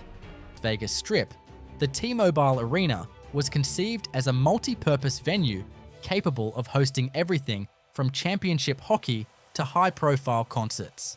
Its construction demanded a compact, vertical approach to fit within the limited site footprint while still accommodating seating for tens of thousands of spectators. Engineers began with a deep excavation for the foundation, where reinforced concrete pile caps and spread footings supported the load of the superstructure. The subgrade preparation included soil stabilization measures to counteract any settlement in the alluvial deposits common in the area. The arena's structural system is a hybrid of reinforced concrete for the lower bowl and steel framing for the upper tiers and roof. Massive steel trusses were fabricated off-site, then transported in segments and lifted into position using crawler cranes with high lifting capacities. These trusses form the backbone of the long-span roof, which was designed to eliminate interior columns that could obstruct views. The roof decking incorporated acoustic insulation and energy-efficient membranes to regulate interior climate and reduce noise transmission. Exterior cladding was chosen both for aesthetics and thermal performance. The facade combines glass curtain walls, metal panels, and shading fins to break up the building's mass while controlling solar gain. The curtain wall system was engineered to withstand high wind loads while maintaining clarity and transparency, allowing the glow of interior lighting to become part of the strip's nighttime skyline. Inside, the seating bowl was designed with steep rakes and precisely calculated sightlines to keep spectators close to the action. Concrete risers and precast seating elements were installed in phases, coordinated with mechanical, electrical, and plumbing rough-ins that run beneath the concourse floors. The MEP systems themselves were scaled to handle large surges in occupancy, with high-capacity HVAC units, robust fire suppression systems, and redundancy in electrical feeds to maintain operations during events. One of the more complex phases involved installing the event flooring systems. For ice hockey, a network of embedded refrigeration pipes circulates glycol solution beneath the slab, allowing rapid ice formation. For concerts or basketball, modular floor panels cover and protect the ice while providing a stable surface for staging. The final phase focused on integrating technology and finishes. Advanced LED ribbon boards, a high-definition center-hung scoreboard, and distributed audio systems were installed alongside premium seating areas, luxury suites, and public concourses finished with durable, easy-to-maintain materials. When completed, the T-Mobile Arena became not just a venue, but a highly engineered piece of infrastructure designed for flexibility, efficiency, and the high demands of Las Vegas non-stop entertainment environment. Beneath the water overlooking the Peace River in northeastern British Columbia, the Site C Dam emerged as the third major hydroelectric development on this river, following the Wack Bennett and Peace Canyon dams. Planning for this project involved decades of studies, regulatory reviews, and public consultation before actual construction began in the mid-2010s. Once approved, the first phase of construction focused on site clearing and access preparation. This entailed removing thousands of hectares of vegetation, felling trees, building new access roads, and reinforcing existing ones to accommodate the massive flow of equipment and personnel. Additionally, geotechnical investigations were carried out early to determine subsurface characteristics, which were critical for designing stable foundations in a valley known for its complex geological conditions. Foundation excavation proceeded next, with crews stripping away overburden to expose competent bedrock. This phase involved the use of heavy earth-moving equipment such as hydraulic excavators, bulldozers, and articulated dump trucks, operating on a meticulously choreographed schedule to avoid bottlenecks. Extensive rock bolting and grouting were performed to stabilize the slopes and ensure that water seepage through the foundation would remain within allowable limits. At the same time, river diversion tunnels were being bored through the north bank. These twin tunnels, each several hundred meters long and several meters in diameter, were lined with reinforced concrete and designed to carry the full volume of the Peace River during the dam's construction phase. Once river diversion was in place, the main earth-filled dam structure began to take form. This embankment-type dam required the placement of millions of cubic meters of material in zoned layers, each serving a specific structural or impermeable function. The dam's core consisted of compacted clay designed to be nearly watertight, while the outer shells were built from gravel and rockfill for strength and stability. These layers had to be placed with extreme precision, both in terms of moisture content and compaction density, using a fleet of high-capacity vibratory rollers and GPS-guided dozers. Simultaneously, the powerhouse and spillway complex were under construction on the left bank. These concrete structures demanded an entirely different set of construction techniques, beginning with the erection of massive cofferdams to dewater the work area. Tremie concrete was often used for underwater placements, while large tower cranes and high-capacity formwork systems enabled continuous vertical construction. The powerhouse was designed to house 6 large Francis-type turbine generator units, each requiring massive steel components that were fabricated off-site and transported in modules. Beyond the physical structures, a network of transmission lines was installed to carry the electricity generated at Site C to the provincial grid. These high-voltage lines required the erection of steel lattice towers across challenging terrain with careful coordination to avoid environmental and cultural sensitivities.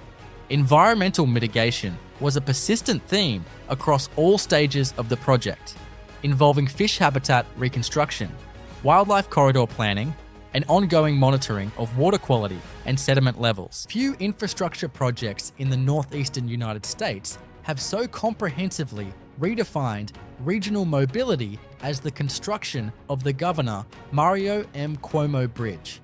Spanning the Hudson River between Tarrytown and Nyack, this modern twin-span structure replaced the aging Tappan Zee Bridge, which had served for over 6 decades but was increasingly unable to meet the demands of 21st century traffic, safety, and structural performance requirements.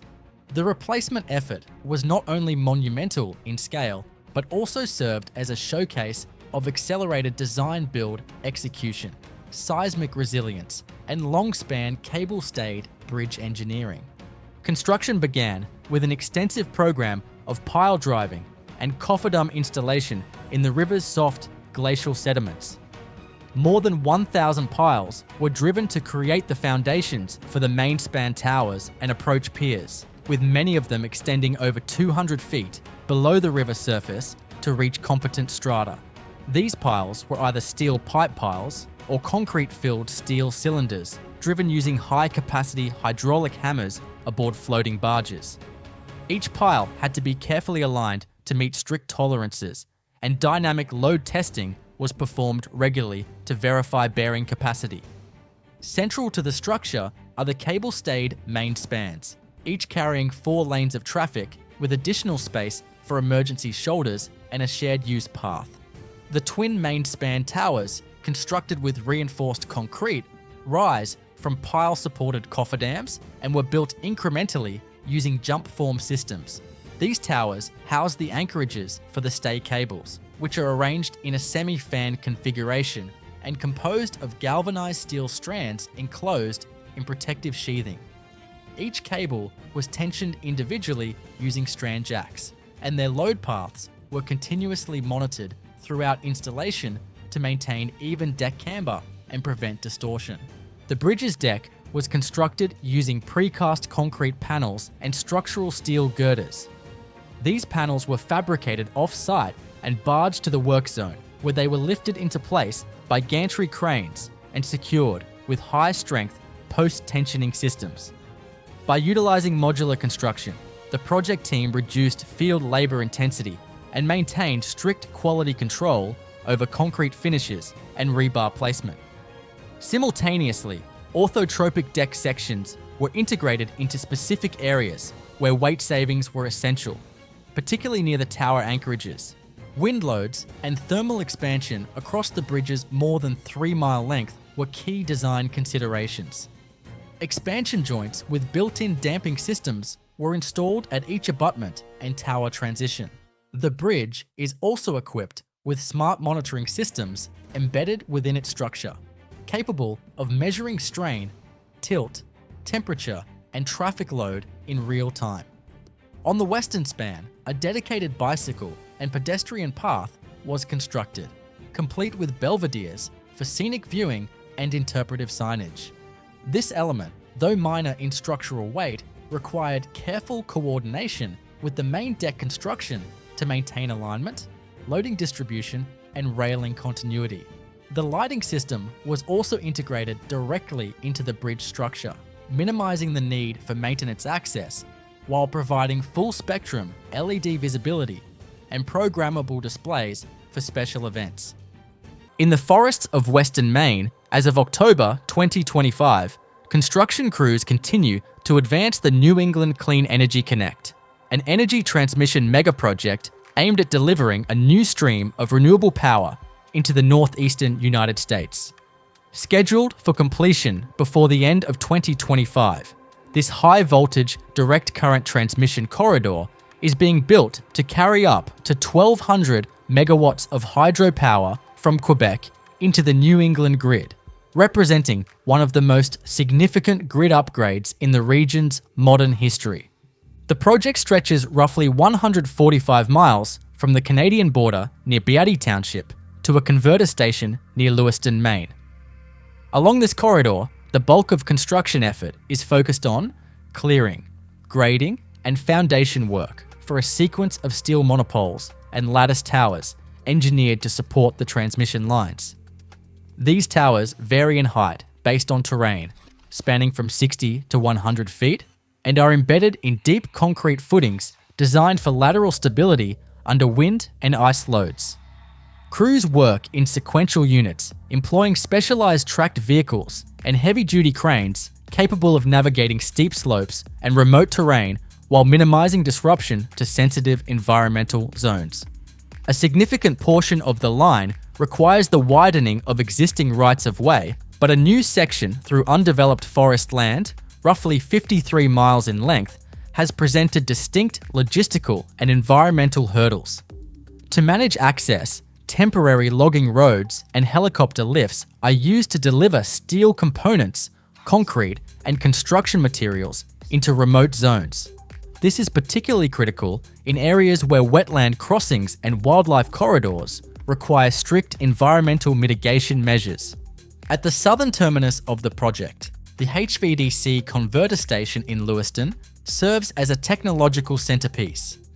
Here, alternating current from the regional grid will be converted into direct current for efficient long-distance transmission, and then switch back into alternating current before entering ISO New England's distribution network. The converter facility is equipped with modular multi-level converters, harmonic filters, and gas-insulated switchgear, all housed within a climate-controlled substation complex designed for continuous operation under Maine's variable climate conditions. Exchange Detroit is one of the most technically distinctive construction projects in the city, mainly because of how it's being built. Located in the Greektown district near the heart of downtown, this mixed-use residential tower stands out not only for its appearance, but for the method behind it, which uses a modular steel system that allows the building to rise from the top down instead of the conventional bottom-up approach. The project sits on a tight urban site bordered by active streets, so the design had to minimize on-site congestion while still allowing vertical construction. The developers and engineers adopted a lift-build system known as lift build, which is rarely used in the United States. The process begins with the central concrete core being constructed first, housing elevators, stairs, and utilities. Once that core is complete, the building's individual floor plates are assembled on the ground, complete with structural steel, floor decking, and even some interior framing. Each completed level is then hydraulically lifted up the core and locked into position. This top-down assembly approach dramatically reduces the need for exterior scaffolding and cranes moving materials to upper floors. It also shortens the construction schedule because teams can prepare multiple floors on the ground simultaneously while the lift system raises them in sequence. The floors are connected to the core using steel collars and tension bolts that secure each slab permanently in place. The precision required is extremely high. Every lift operation must keep the floor level within fractions of an inch to ensure the structure aligns correctly. The Exchange Detroit Tower reaches around 16 stories and includes residential units on the upper levels with commercial and retail space near the base. Its structure combines a concrete core with a steel frame, and once the main lifts were completed, work shifted to the facade installation. The exterior system uses prefabricated curtain wall panels that attach directly to the steel framing, featuring glass and metal finishes that give the building a sleek vertical look. The curtain wall sections are brought in ready to install, reducing the time crews spend working at height. Inside, the residential floors are laid out with modern apartment units that were framed and partially fitted before lifting. Mechanical, electrical, and plumbing systems are routed through pre-coordinated chases in the core, with connections made once each floor is set in place. Because so much of the building was prefabricated, interior fit-out could move faster than in a conventional tower, with drywall, flooring, and finishes following immediately after structural completion. The foundation of Exchange Detroit is a reinforced concrete mat designed to support the concentrated load of the core and the steel floors attached to it. The mat rests on deep caissons drilled into stable soil below the downtown subgrade. From an engineering perspective, one of the biggest challenges has been sequencing. Every stage, from ground assembly to lifting, has to follow a strict order since the structure can't be adjusted afterward. The Margaret McDermott Bridge is one of those projects that shows just how much Dallas loves to think big, even when the road to getting there isn't smooth. Spanning the Trinity River, it was built as part of the massive Horseshoe Project, a sweeping reconstruction of the downtown Mixmaster interchange that handles some of the heaviest traffic in Texas. On paper, it was meant to be both an engineering upgrade and a visual statement, a combination of strength and sculpture that would redefine how people entered the city. The bridge itself carries Interstate 30, connecting the west side of Dallas to the urban core. It replaced an older, worn-out structure that had been straining under decades of use, and engineers saw a chance to do more than just rebuild. They wanted to create something iconic. The design was centered around two soaring steel arches, pure white against the skyline, curving gracefully over the river with cables dropping down to support the deck below. It was intended to be part of Santiago Calatrava's broader vision for the Trinity River Corridor, linking up visually with the earlier Margaret Hunt Hill Bridge just to the north. But the McDermott Bridge wasn't just about looks, it was tied directly into the Horseshoe Project, a huge effort led by the Texas Department of Transportation to completely overhaul the tangled web of highways looping around downtown. The interchange between I-30 and I-35E had long been a nightmare. Tight ramps, short mergers, constant bottlenecks, and the project aimed to rebuild it from the ground up. Over several years, crews restructured bridges, realigned lanes, and rebuilt overpasses, all while keeping traffic moving through one of the busiest corridors in the state. The Trinity River itself adds another layer to the story. For decades, Dallas treated it more like a barrier than an asset, but projects like this have slowly started to change that. The McDermott Bridge was supposed to help turn the riverfront into something people could actually use and enjoy. It was designed with pedestrian and bike paths built into its structure, connecting to future trails and parkland along the floodplain. The idea was to make it not just a piece of infrastructure, but a public space, an everyday link between neighborhoods on both sides of the river. Of course, the road from a concept to completion wasn't perfect. The project faced cost overruns, delays, and some serious engineering challenges, particularly with the tension cables and wind performance of the pedestrian components. The bridge opened for vehicle traffic first, while the pedestrian sections took much longer to become safe and usable. But even with its complications, it stands today as one of the most recognizable features along I-30, its twin arches rising over the Trinity like giant gateways to the city. Together, the Margaret McDermott Bridge and the Horseshoe Project reshaped how people move through Dallas. The rebuilt highways relieved a notorious choke point. The bridge gave the skyline another landmark, and the Trinity Corridor gained another piece of its long-term transformation. It's a reminder that progress in a city this size rarely happens cleanly. It comes through persistence, revision, and a willingness to keep pushing until something lasting takes shape.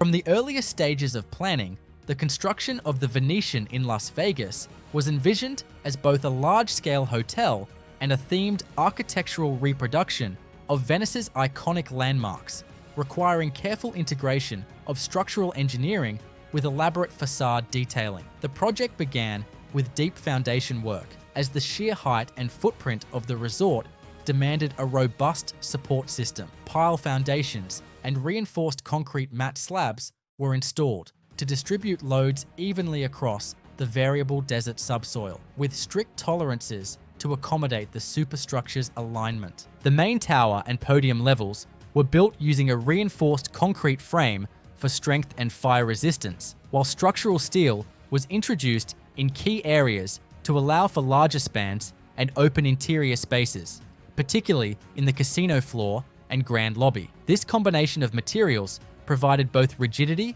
and flexibility in meeting design requirements. The building envelope had to be engineered to withstand the extreme heat of the Mojave Desert while supporting ornate architectural elements, stone cladding, decorative moldings, and replicas of Venetian arches and columns, without compromising structural integrity. Mechanical, electrical, and plumbing systems were integrated early in the superstructure phase to to serve the massive volume of rooms, retail areas, restaurants, and entertainment venues. High-capacity HVAC systems were distributed through mechanical floors, with ductwork routed in concealed chasers to maintain the interior's thematic authenticity. Plumbing networks were particularly complex, supporting not only the thousands of guest rooms, but also the extensive canal and fountain systems that define the property's public spaces. The Grand Canal itself required specialized water engineering. A reinforced concrete basin lined with waterproof membranes was constructed to hold the waterway, while concealed pumping and filtration systems kept the water clear and flowing. Load calculations for pedestrian bridges and canal-adjacent structures ensured both safety and the realistic aesthetic of Venetian streetscapes. Interior fit-out work was equally intricate. Large expanses of stone flooring, decorative plaster ceilings, and imported materials were installed with a combination of modern fastening methods and old-world craftsmanship techniques. Lighting systems were carefully tuned to highlight architectural details and simulate the soft ambiance of Venice, while still meeting safety illumination standards for a high-occupancy building. As the final stages progressed, the integration of themed architectural features with state-of-the-art hospitality infrastructure made the Venetian a unique challenge from an engineering standpoint. When completed, it stood not only as a luxury destination, but also as a highly complex, large-scale building system disguised beneath a meticulously crafted facade that captures the essence of its namesake city. What set the Darlington Small Modular Reactor project apart from the beginning was its use of a fully licensed, pre-developed nuclear site, something exceedingly rare in the nuclear industry. The Darlington Nuclear Generating Station in Ontario had long maintained a site preparation license for future expansion, which streamlined early regulatory processes for the Small Modular Reactor, or SMR. This advantage allowed project teams to initiate earthworks and enabling infrastructure much earlier than would typically be possible for a new nuclear build. Initial site development began with large-scale excavation to accommodate the reactor island, turbine structures, and support facilities. Rock blasting and removal were required to reach the design depth for seismic and flood protection. The site lies near Lake Ontario, so hydrological modelling informed the grading strategy and stormwater detention systems. Extensive cut and fill balancing was undertaken to minimise material export and optimise the site's profile for future service roads and vehicle access. Subsurface characterisation was essential for the foundation design of the SMR. Geotechnical boreholes and core sampling provided detailed profiles of the limestone bedrock and glacial till overlay. Once the excavation reached bedrock, foundation work began with rock anchors, concrete mud slabs, and waterproofing layers.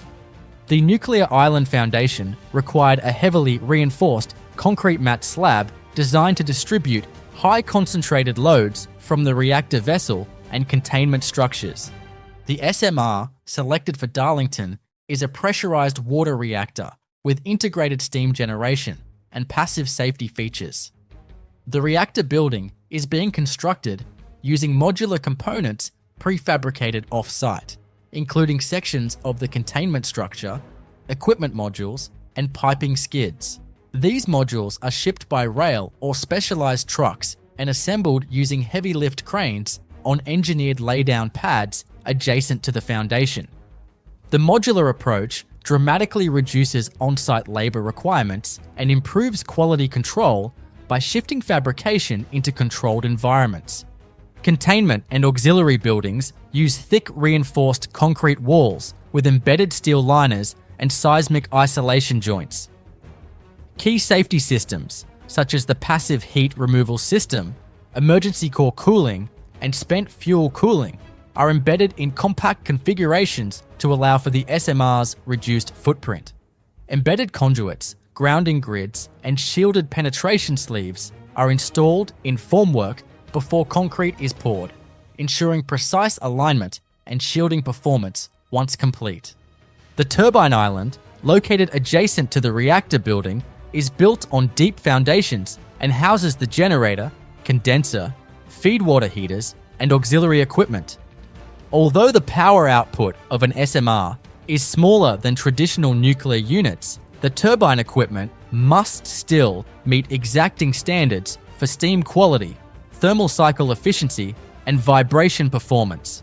Heat rejection is handled through mechanical draft cooling towers with high-efficiency fans and drift eliminators, positioned to avoid fogging and icing in prevailing wind conditions.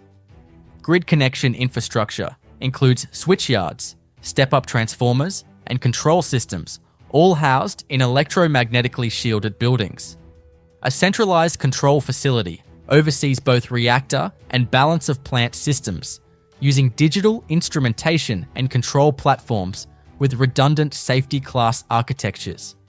Beneath the southern skyline of Portland, Oregon, the Sellwood Bridge replacement project unfolded as a carefully orchestrated effort to modernize a century-old crossing while respecting the constraints of an urban setting and a sensitive river environment. Originally opened in 1925, the existing structure had long been structurally deficient and functionally obsolete. It carried tens of thousands of vehicles per day on a narrow, deteriorating deck with no shoulders and minimal pedestrian accommodations. The new bridge would not only replace the failing structure, but also vastly improve safety, seismic resilience, and multimodal capacity. The design of the replacement bridge called for a deck arch structure which would span the Willamette River with minimal disruption to the waterway and surrounding neighborhoods. Prior to any new construction, engineers faced the unique challenge of what to do with the existing bridge. Instead of fully demolishing it up front, a temporary solution was implemented. The original steel truss was shifted laterally, intact, onto temporary piers constructed just downstream. This extraordinary lateral slide operation allowed the old bridge to remain in service while the new bridge was built in its original alignment. The lateral move required precise hydraulic jacking systems and heavy-duty rollers. Crews disconnected the truss from its existing piers and then slowly slid the entire structure onto a set of temporary supports built on drilled shafts. This move, executed in just a few hours after weeks of preparation, cleared the path for demolition of the original concrete piers, many of which had suffered extensive corrosion and were no longer structurally viable. With the original alignment clear, construction of the new bridge began with installation of deep foundation elements, including drilled shafts socketed into bedrock beneath the riverbed. These shafts would support the new reinforced concrete piers, which in turn carried the load of the deck arch. The arch segments were constructed using a balanced cantilever method, with concrete segments cast in place and post-tension to maintain structural integrity as they extended symmetrically from each side of the river. The bridge deck itself was cast in segments atop the arch ribs using a system of falsework and custom-formed travelers. The deck accommodated 2 standard travel lanes in each direction, generous bike lanes, and wide sidewalks on both sides, features entirely absent from the original structure. In addition, the deck design included integrated stormwater treatment systems to capture and filter runoff before it entered the Willamette River. As the new bridge took shape, utilities were relocated, traffic patterns shifted, and seismic isolators were installed beneath critical components to provide flexibility in the event of an earthquake. Steel reinforcement was designed with corrosion resistance in mind, and all concrete elements were specified with admixtures tailored to the region's wet climate. Once the new structure was complete and fully operational, the old temporary bridge was dismantled and removed from its temporary supports. Final phases included landscaping, approach road improvements, and installation of aesthetic lighting and railing features to blend the bridge with its urban and natural context. Stretching westward beneath one of the most densely developed urban corridors in Southern California, the Los Angeles Metro D-Line extension is entering the final stages of construction as of October 2025. With a phased opening scheduled for completion by the end of this year, this megaproject represents a critical leap forward in expanding LA's heavy rail subway system through some of its busiest residential and commercial neighborhoods. The full extension covers approximately 9 miles of new twin-bore tunnel running from the current terminus at Wilshire Weston all the way to the Westwood VA hospital area. The alignment passes through key transit and employment centers such as Miracle Mile, Beverly Hills, and Century City. Each segment is being delivered in phases, with multiple tunnel boring machines operating in parallel to meet aggressive construction milestones. These TBMs are designed to navigate a range of subsurface conditions, including tar sands, methane zones, and seismically active faults. They are equipped with pressurized slurry systems to manage ground stability while maintaining advanced rates through varied geology. As the twin tunnels are completed, crews install precast concrete lining segments, waterproofing membranes, and internal drainage channels, creating a continuous sealed tunnel environment rated for seismic durability and long-term structural integrity. Once structural works are complete, systems contractors follow closely behind with track installation, traction power infrastructure, and signal systems that connect seamlessly with the existing D-line operations. The new stations are constructed as deep excavations using a mix of cut and cover and mined cavern techniques, depending on the local urban constraints. At key locations like Wilshire, La Brea, and Wilshire Rodeo, station boxes are built with multi-level platforms, mezzanines, and pedestrian connections that interface with existing street grids. Each station includes full ADA accessibility, platform screen doors, modern lighting, and energy-efficient mechanical systems. Special vibration isolation measures are incorporated to protect nearby buildings and cultural institutions, including museums and historic properties. In 2025, the primary focus is on station fit-out, systems integration, and final testing. Crews are completing tiling, lighting, faregate installation, escalators, elevators, and back-of-house control rooms. Simultaneously, dynamic train testing is underway along finished segments, with test trains operating under full load conditions to validate propulsion, braking, ventilation, fire safety, and signaling systems. Communication-based train control systems are being commissioned to allow for higher frequency automated operations that match the rest of the Metro Rail network. At the project's westernmost end, near Westwood, special engineering attention has been given to interface with the nearby Veterans Affairs campus and prepare for future linkages to the forthcoming Sepulveda transit corridor. Portal structures, emergency egress shafts, and ancillary facilities are nearing completion, alongside power substations and communications hubs. Ralph C. Wilson Jr. Centennial Park is one of the largest public space construction projects happening along the Detroit River, transforming a long stretch of underused riverfront into a fully developed recreational and ecological landscape. The site covers about 22 acres on the west riverfront, between the Riverwalk and Rosa Parks Boulevard, and it's being built as part of the Detroit Riverfront Conservancy's plan to connect the entire riverfront into one continuous system of parks, trails, and plazas. The project began with major civil and environmental work. The site had a long industrial history, meaning much of the soil had to be excavated, remediated, and replaced to meet environmental standards for public use. Contractors removed old concrete pads, underground foundations, and utility remnants from past warehouse operations. New drainage and stormwater systems were installed beneath the park, designed to handle runoff naturally through bioswales and rain gardens. The grading work shaped the land into a series of terraces that gradually stepped down toward the river, creating both flood resilience and visual access to the water. One of the park's most complex features is the water garden, a large engineered wetland that filters stormwater before it reaches the river. This system uses a combination of gravel beds, native plantings, and underground piping to slow and clean runoff, reducing pressure on the city's combined sewer system. The water garden is framed by concrete retaining walls and walkways built on driven piles to resist movement from seasonal soil changes. Structural crews coordinated closely with landscape engineers to ensure that the system could withstand fluctuating water levels without disrupting the surrounding vegetation. The central gathering area, known as the Wilson Plaza, is designed as a concrete and steel-supported deck structure that can handle heavy pedestrian loads and event setups. Beneath the plaza are electrical and utility lines to support lighting, sound, and temporary staging for concerts or festivals.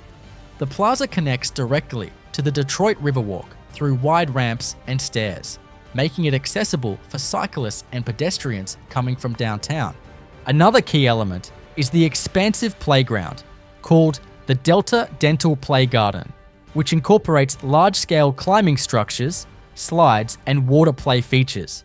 These installations are anchored into reinforced concrete footings and surrounded by safety surfacing made of poured-in-place rubber.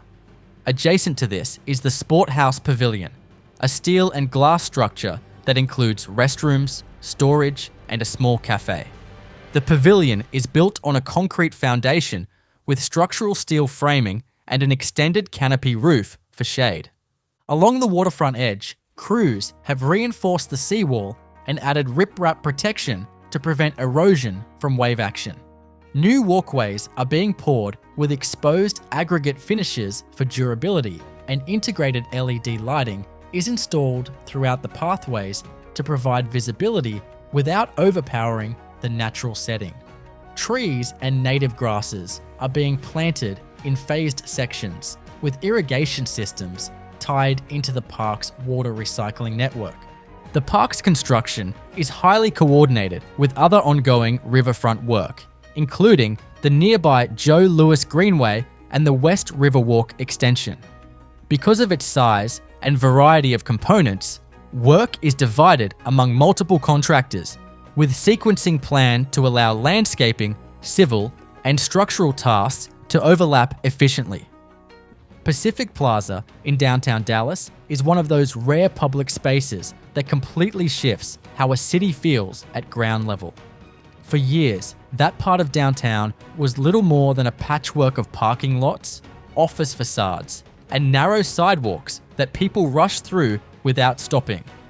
Then came Pacific Plaza, a bold idea to turn a forgotten block into a real urban park, a green space that would invite people to slow down, gather, and actually experience the city in a new way. The park sits along Pacific Avenue, right in the heart of downtown's business district, surrounded by glass towers and busy intersections. What makes it special is how it manages to feel open and calm without being cut off from the energy around it. The designers didn't try to hide the city, they embraced it. You can hear the hum of traffic, see reflections of skyscrapers in the glass around you, and still feel like you've stepped into a pocket of peace. It's a rare kind of balance, one that most urban parks struggle to achieve. Pacific Plaza covers about 3.7 acres, but it feels much larger because of how it's shaped and layered. Instead of one big open lawn, the park unfolds in sections, planted groves, shaded walkways, small plazas, and a central lawn that becomes a gathering point for everything from yoga sessions to lunch breaks to evening concerts. The terrain rises and falls gently, giving the park a natural rhythm that plays off the straight lines of the surrounding buildings. One of the defining features is the massive wooden pavilion that stretches across part of the site. It's a sculptural structure made from warm, curved timber panels that filter light and create patterns of shadow across the ground. It's both shelter and symbol, an architectural gesture that ties the park together while offering shade in the Texas heat. Beneath it, people read, talk, and sometimes even nap, exactly what a good park should make possible. The project was also a victory for adaptive use. Much of the land that became Pacific Plaza had been surface parking for decades, a dead zone in the middle of downtown. Turning it into a park wasn't just about beautification, it was about reclaiming valuable real estate for public life. The transformation reconnected nearby buildings and opened up pedestrian routes that had been blocked for years. It gave downtown workers a reason to go outside during the day and residents a place to gather in the evenings. The materials are simple but durable: stone, wood, native grasses, and trees that can handle the Dallas climate. Everything about it was built with longevity in mind. Drainage systems are hidden beneath the surface. Lighting is integrated into the landscape, and maintenance was designed to be efficient rather than ornamental. It's a park meant to last, not one that needs constant upkeep just to look presentable. When you stand in Pacific Plaza today, you can feel how it changed the dynamic of downtown. It's no longer just an office district, it's becoming a livable one. Families stop by with kids, cyclists cut through on their way to Deep Ellum, and the place fills with a steady hum of life. Spread across a vast expanse of desert terrain in southern Nevada, the Copper Mountain Solar Complex represents a large-scale application of photovoltaic technology built in multiple phases to steadily increase generation capacity. Each expansion began with extensive site grading, where bulldozers and graders prepared the ground to ensure uniform slopes for drainage, while preserving the structural stability needed to anchor thousands of solar panel arrays. Given the desert environment, dust suppression was a continuous concern during earthwork, requiring water trucks to regularly dampen surfaces without creating erosion. The mounting system for the panels was engineered for both durability and precision alignment. Steel support posts were driven into the compacted soil using pile-driving rigs equipped with laser-guided systems to ensure exact placement. The arrays were organized in long, continuous rows to maximize exposure to the sun's path, with spacing calculated to prevent self-shading at low solar angles in winter months. In some phases, fixed tilt mounting was employed for simplicity and low maintenance. In others, single-axis tracking systems were installed, allowing panels to pivot slowly from east to west over the course of the day to capture more energy. Photovoltaic modules were lifted and positioned by crews working from specialized installation vehicles, their wiring connected in series and parallel configurations to form electrical strings. These strings fed into combiner boxes, which consolidated current before routing it through underground conduit to inverters. The inverters, housed in weatherproof enclosures, converted the direct current from the panels into alternating current, suitable for the grid. Electrical infrastructure was scaled to match the plant's increasing capacity. Transformers stepped up the voltage for transmission, and switchgear assemblies coordinated power flow to the utility interconnection point. Because of the extreme heat, electrical components were designed with thermal derating considerations, and ventilation or shading was integrated to protect sensitive equipment. Maintenance pathways were built between panel blocks, allowing access for inspection vehicles and crews. Vegetation control was minimal due to the arid climate, but the site design included erosion control measures at drainage points to protect both the panel foundations and access roads during sudden rainstorms. Rather than originating from a single excavation point, the Ontario Line subway project in Toronto is unfolding simultaneously across multiple zones, each with distinct geotechnical profiles, construction constraints, and staging challenges. This complex, phased approach is dictated by the nature of the line itself, a hybrid system incorporating underground tunnels, surface-level alignments, and elevated guideways, all within a dense urban environment with deeply entrenched infrastructure. The underground segments begin with launch shaft construction, typically established in large open-cut excavations. These shafts are stabilized with secant pile walls or soldier pile and lagging systems, supported by steel struts or tiebacks to resist lateral soil pressures. Excavation descends in stages to reach the tunnel invert elevation, where tunnel boring machines are then assembled and launched. Each TBM is equipped with an earth pressure balance or slurry shield, depending on soil conditions, allowing it to navigate soft soils, mixed face conditions, and glacial till while maintaining face stability. Tunnel lining is performed immediately behind the TBM's cutting head using precast concrete segments. These segments are gasketed and bolted to form a watertight ring, which becomes part of the permanent tunnel structure.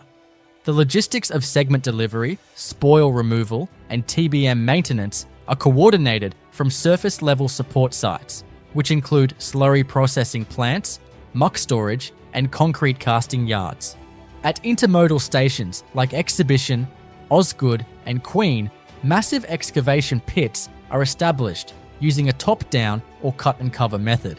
These stations interface with existing subway lines and utility corridors, necessitating complex underpinning of adjacent buildings, and the use of ground freezing or jet grouting to control groundwater inflow. Temporary decking allows surface roads to remain operational while deep excavation continues below.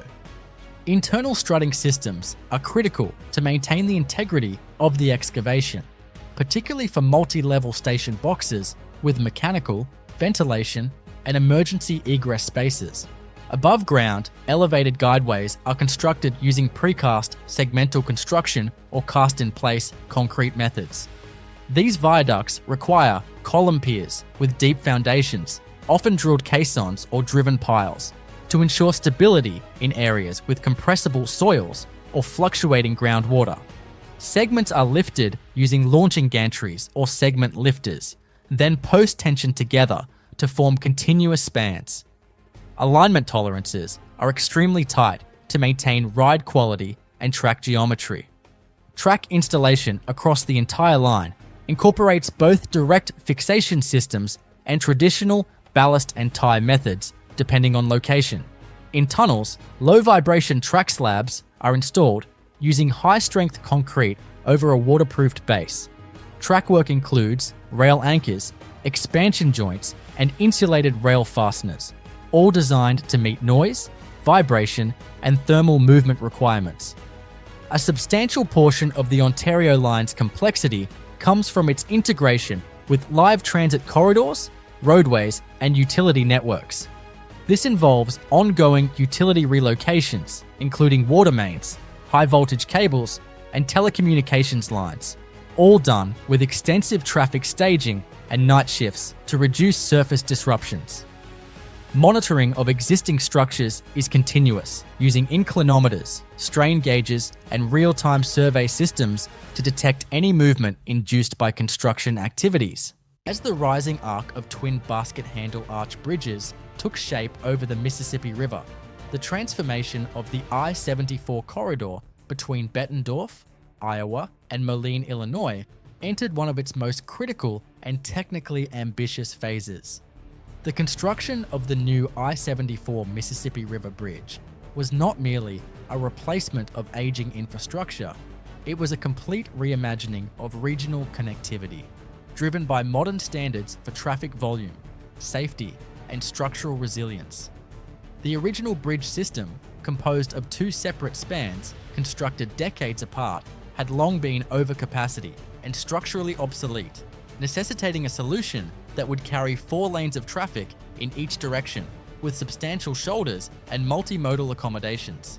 Foundation work for the main river crossing demanded meticulous geotechnical investigations due to the presence of complex riverbed conditions. Deep caissons and drilled shafts were deployed to reach competent rock, with many of the drilled shafts extending over 100 feet into the bedrock below the Mississippi's muddy floor. This phase involved the use of massive steel casing, oscillators, and reverse circulation drilling techniques to ensure shaft integrity in an environment challenged by underwater currents and variable sediment layers. Cofferdams were constructed to create dry working conditions for pier construction, each one engineered to resist the high hydrostatic pressures of the river during seasonal flooding. The signature basket handle arch design was selected for both aesthetic and structural performance. These arches rise more than 100 feet above the deck and were fabricated in large segments off-site, then transported by barge to the erection location. The erection sequence was tightly choreographed. Arch ribs were lifted and pinned using floating cranes during periods of calm river flow, with crews performing high elevation bolting and welding operations within tight tolerances. Each arch rib section was temporarily braced and connected via knuckle joints and box diaphragms until the entire arch structure was self-supporting. The steel itself was weathering grade, chosen to reduce long-term maintenance needs and withstand the extreme freeze-thaw cycles common to the upper Midwest. Suspended below each arch is a post-tensioned concrete deck carried by steel hangers arrayed in a vertical configuration. The bridge deck was cast in place using a traveling formwork system that advanced span by span. Epoxy-coated rebar, high-performance concrete mixers, and continuous monitoring of curing conditions ensured long-term durability. Expansion joints were minimized through the use of integral abutments and deck continuity, reducing maintenance complexity. Parallel to the main river spans, approach structures on either side required extensive reconstruction and realignment of existing highway infrastructure. Mechanically stabilized earth walls and drilled shaft-supported piers form the backbone of the approaches. The coordination of traffic staging during construction was a major challenge, as portions of the existing bridge needed to remain in service throughout the process. Temporary crossovers, stage demolitions, and nighttime steel girder installations were part of a detailed traffic management strategy. Towering over the Atlantic Ocean, approximately 27 miles off the coast of Virginia Beach, the Coastal Virginia Offshore Wind Project is making history in 2025 as the largest offshore wind farm currently under construction in the United States. With a planned capacity of 2,600 megawatts, it is scheduled for full commissioning by the end of this year, marking a significant leap forward in large-scale renewable energy deployment along the eastern seaboard. The project encompasses 176 wind turbines spread across a lease area of over 112,000 acres of federal waters. Each turbine is mounted on a monopile foundation driven deep into the seabed using heavy-lift jack-up vessels, equipped with pile-driving hammers rated for deep-water installation. These steel monopiles are engineered to resist harsh marine loads, including hurricane-force winds and powerful Atlantic swells. The turbines themselves rise over 800 feet from the sea surface to blade tip, and each rotor spans more than 700 feet in diameter, capturing enormous volumes of kinetic energy. Construction progresses in coordinated marine campaigns, with foundation installation occurring first, followed by tower sections, nacelle placement, and finally blade assembly. Specialized feeder barges transport pre-assembled components from staging ports along the Virginia coast to the offshore site. Timing these operations requires minute-by-minute weather window forecasting, as high sea states or wind speeds can delay crane operations for days. Marine logistics command centers monitor vessel movements and schedule activities in tight sequences to maximize efficiency during fair weather periods. Subsea electrical infrastructure is another critical component under construction in 2025. High-voltage export cables are laid along the ocean floor using plow and trenching systems, buried beneath the seabed for protection against anchor drag and trawling gear. These cables extend from offshore substations back to the shore landing point at Camp Pendleton in Virginia Beach. From there, the power is transmitted to a new onshore switching station and into the regional grid operated by PJM Interconnection. Each offshore substation is a multi-story platform mounted on its own jacket foundation. These substations collect medium voltage power from groups of turbines, transform it to high voltage, and transmit it inland. Engineering these structures requires close attention to structural stability, corrosion resistance, and remote operability in extreme conditions, with all systems accessible for maintenance by crew transfer vessels and helicopters. Final commissioning work in 2025 includes electrical energization of circuits, system synchronization, performance testing, and integration with grid management systems. Marine wildlife monitoring and mitigation measures continue in parallel, ensuring compliance with environmental regulations during the final phases of construction. In downtown Detroit, the Hudson site development is one of the most technically ambitious construction projects the city has seen in decades. It occupies the block where the old J.L. Hudson department store once stood, and it's being transformed into a two-building complex that combines a high-rise tower with a shorter podium structure. Together, they'll hold offices, residential units, a hotel, restaurants, and event spaces, forming a new commercial and cultural center right on Woodward Avenue. The taller tower is planned to reach around 680 feet, which would make it one of the tallest buildings in Michigan. It's built around a reinforced concrete core that houses elevators, stairwells, and mechanical systems, with structural steel framing extending outward to support the floor plates. The shorter building along the northern side of the site is made up of concrete slabs and steel framing as well, but its layout is more horizontal, designed to handle large crowds for exhibitions and retail activity. The foundation work on this project was a major operation. Crews excavated deep below street level to remove old building debris and create space for several basement levels that will house parking and utilities. Piles were drilled down to bedrock to provide stability for the heavy superstructure above. Once the foundation was in place, a tower crane was installed near the center of the site to handle the lifting of steel beams and precast panels. In the later stages, a climbing crane was attached to the building's core to continue lifting materials as the structure rose higher. Because the site is located right in the middle of downtown, logistics have been one of the toughest challenges. There's very little room for material staging, so everything from rebar to glass curtain wall panels arrives on a strict schedule. Deliveries often happen at night to avoid disrupting daytime traffic. Concrete pours for the core were done in sections, with slip forming used on some parts to maintain a steady pace. The sequencing had to be carefully planned to keep trades working continuously without getting in each other's way. The exterior facade combines glass, metal, and stone panels that are designed to reflect both modern architecture and the historic look of downtown Detroit. Each curtain wall section is prefabricated off-site and lifted into position by crane. Behind the facade, mechanical systems for heating, cooling, and electrical distribution are integrated floor by floor as the building rises. Interior work starts from the lower levels once the upper floors are sealed in, with framing, drywall, and mechanical installations progressing upward in stages. As of now, much of the tower's structural frame is complete and interior finishing is underway. The shorter podium structure is further along, with glass and exterior cladding mostly installed.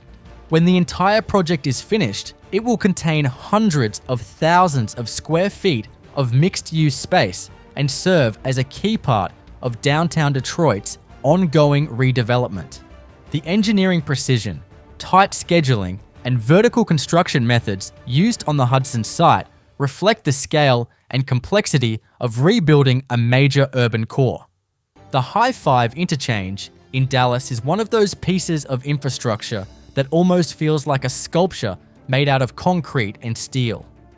Rising more than 100 feet above the ground, where Interstate 635 meets US 75, it's an enormous tangle of ramps, columns, and sweeping curves that somehow fit together into one perfectly functioning machine. To the drivers who use it every day, it's just part of the commute. But to engineers, it's one of the most ambitious highway interchanges ever built in Texas. The name High-5 comes from the fact that it stacks 5 separate levels of traffic on top of each other. It's not just wide, it's vertical. Each layer handles a different movement of vehicles, weaving together north-south and east-west traffic without the stop-and-go chaos that used to define this stretch of road. Before the rebuild, this intersection was a nightmare of congestion, one of the worst in the state. Thousands of cars squeezed through narrow cloverleaf ramps, that couldn't handle modern traffic volumes, and the backup stretched for miles in every direction. When the Texas Department of Transportation decided to fix it, they didn't just widen lanes, they completely reinvented the interchange. The project called for nearly 3 million cubic yards of earthwork, more than 300,000 square feet of retaining walls, and an intricate arrangement of flyovers and bridges supported by over 30 massive piers. At its highest point, the top level rises roughly 12 stories above the ground, giving drivers a panoramic view of North Dallas as they sweep across in long elevated arcs. The engineering challenge was enormous. The construction had to be done while keeping traffic flowing through one of the busiest intersections in the region. Crews worked in carefully staged phases, shifting traffic patterns as new sections were built and old ones demolished. It was a kind of logistical ballet. Massive cranes lifting girders over live traffic, concrete pours happening overnight, and constant coordination to avoid shutting down major lanes during peak hours. What makes the High 5 interesting is how it manages to feel both efficient and elegant. The ramps curve smoothly, the columns are clean and evenly spaced, and the whole structure seems to float in the air instead of simply stacking slabs on top of one another. The geometry was refined through computer modeling to make sure every line of sight, merge point, and turning radius worked at highway speeds.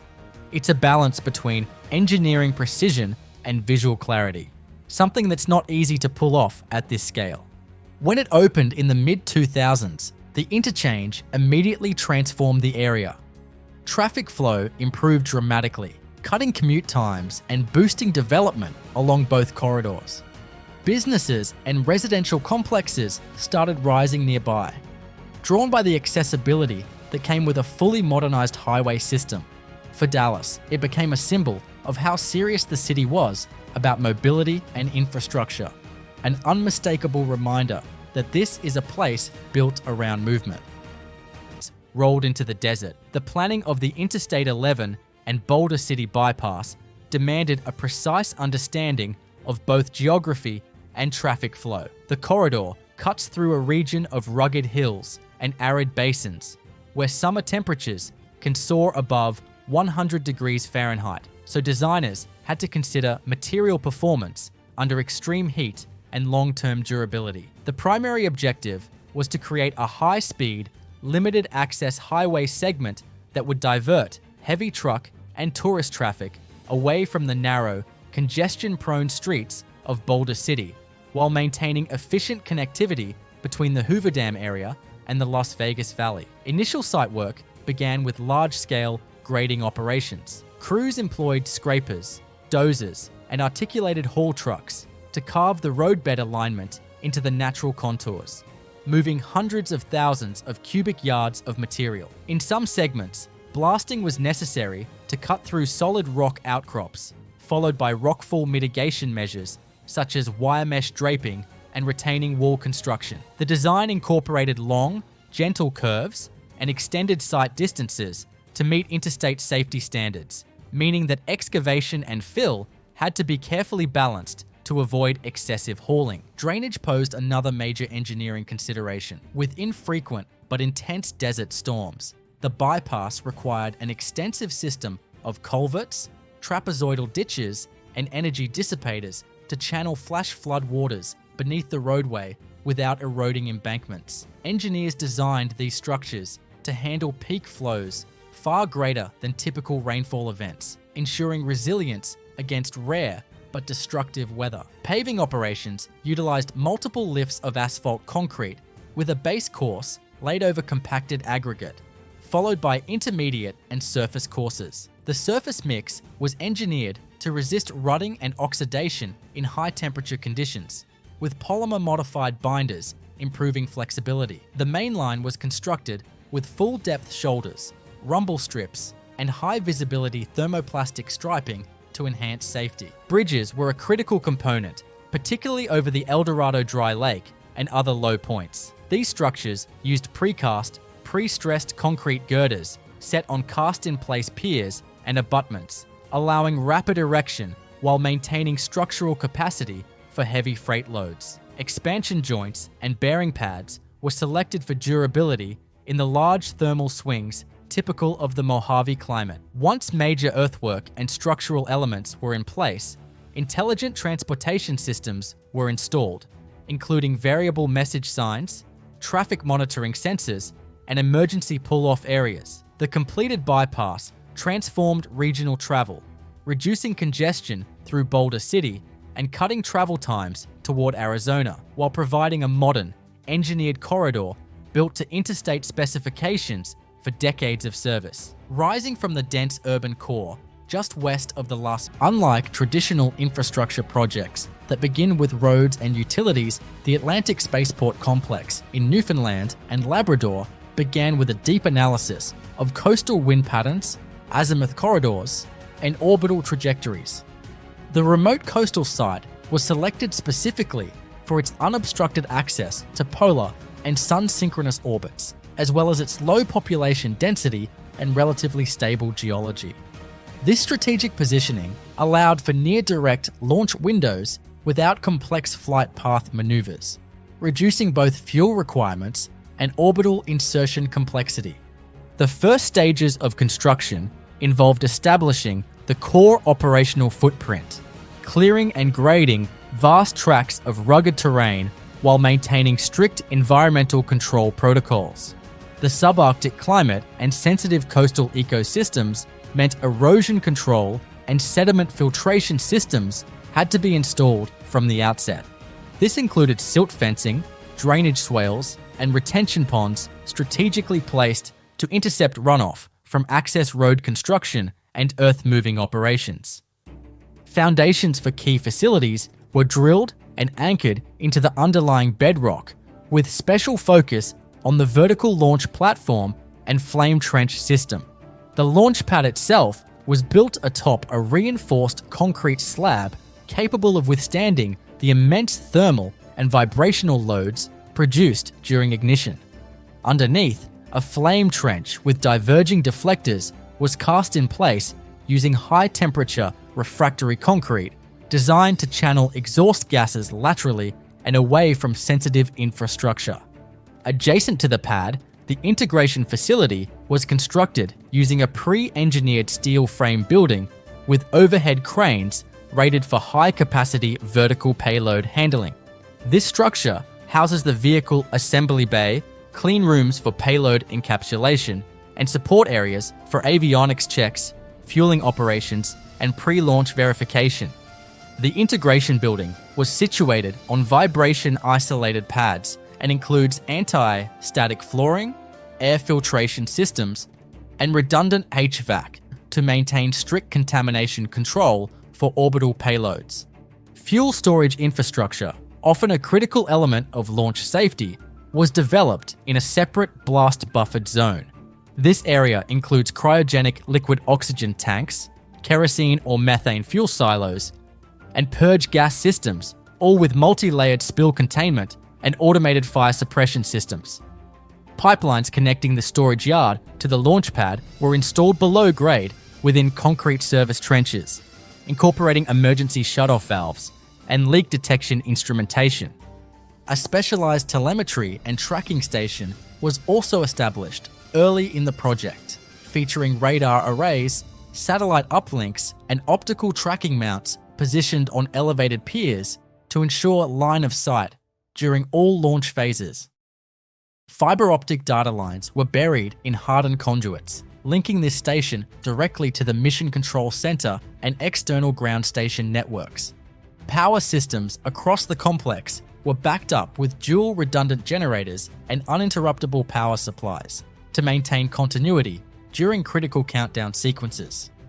Access roads were widened and paved to accommodate heavy launch vehicle components delivered via modular transporters. Additionally, a barge landing site was constructed to facilitate oversized cargo deliveries via sea, with a reinforced quay wall and mooring points integrated into the coastal rock face.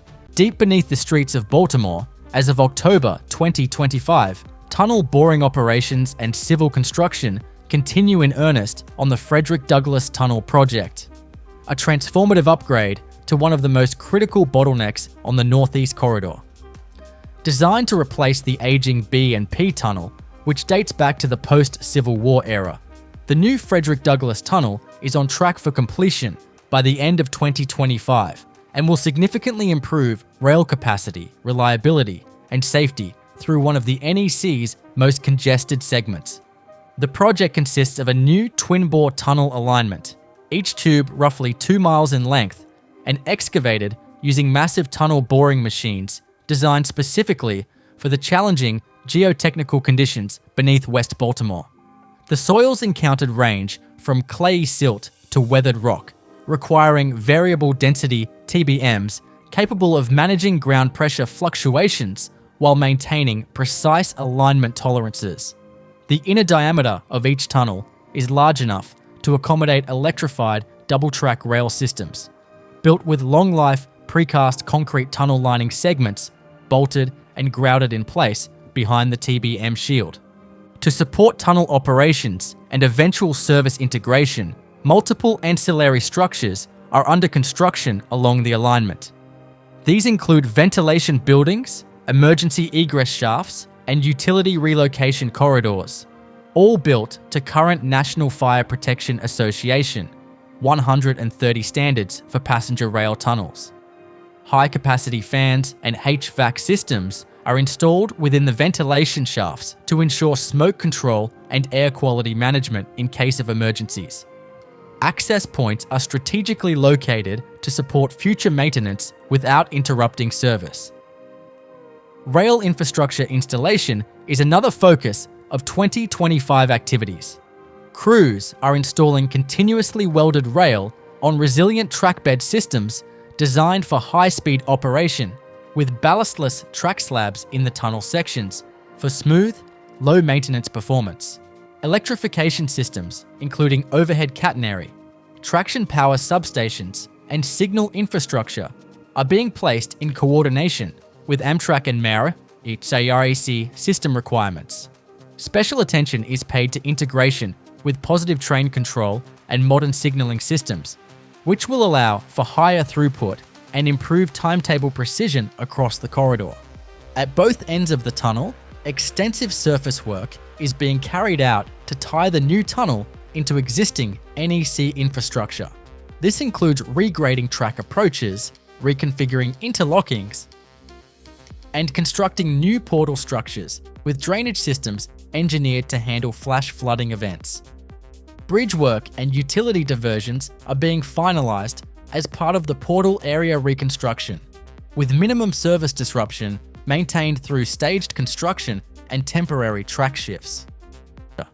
The United Artists Building renovation in downtown Detroit is one of the city's most detailed historic restoration projects, turning a long-vacant skyscraper into a modern, mixed-use residential and retail property while preserving its 1920s architecture. Located on Bagley Street, just off Grand Circus Park, the building originally opened in 1928 as an 18-story office and theatre complex designed by C. Howard Crane, the same architect behind many of Detroit's classic movie palaces. For decades, it stood empty and deteriorating, but the current redevelopment is bringing it back as the residences at the United Artists Building. The restoration process began with extensive structural stabilization. Years of exposure and neglect had damaged parts of the steel frame and concrete slabs, so engineers first reinforced key load-bearing members and replaced corroded sections. The exterior limestone and brick facade required careful cleaning and patching to remove decades of grime and weathering. Damaged ornamental features were either restored in place or recast using molds based on original designs.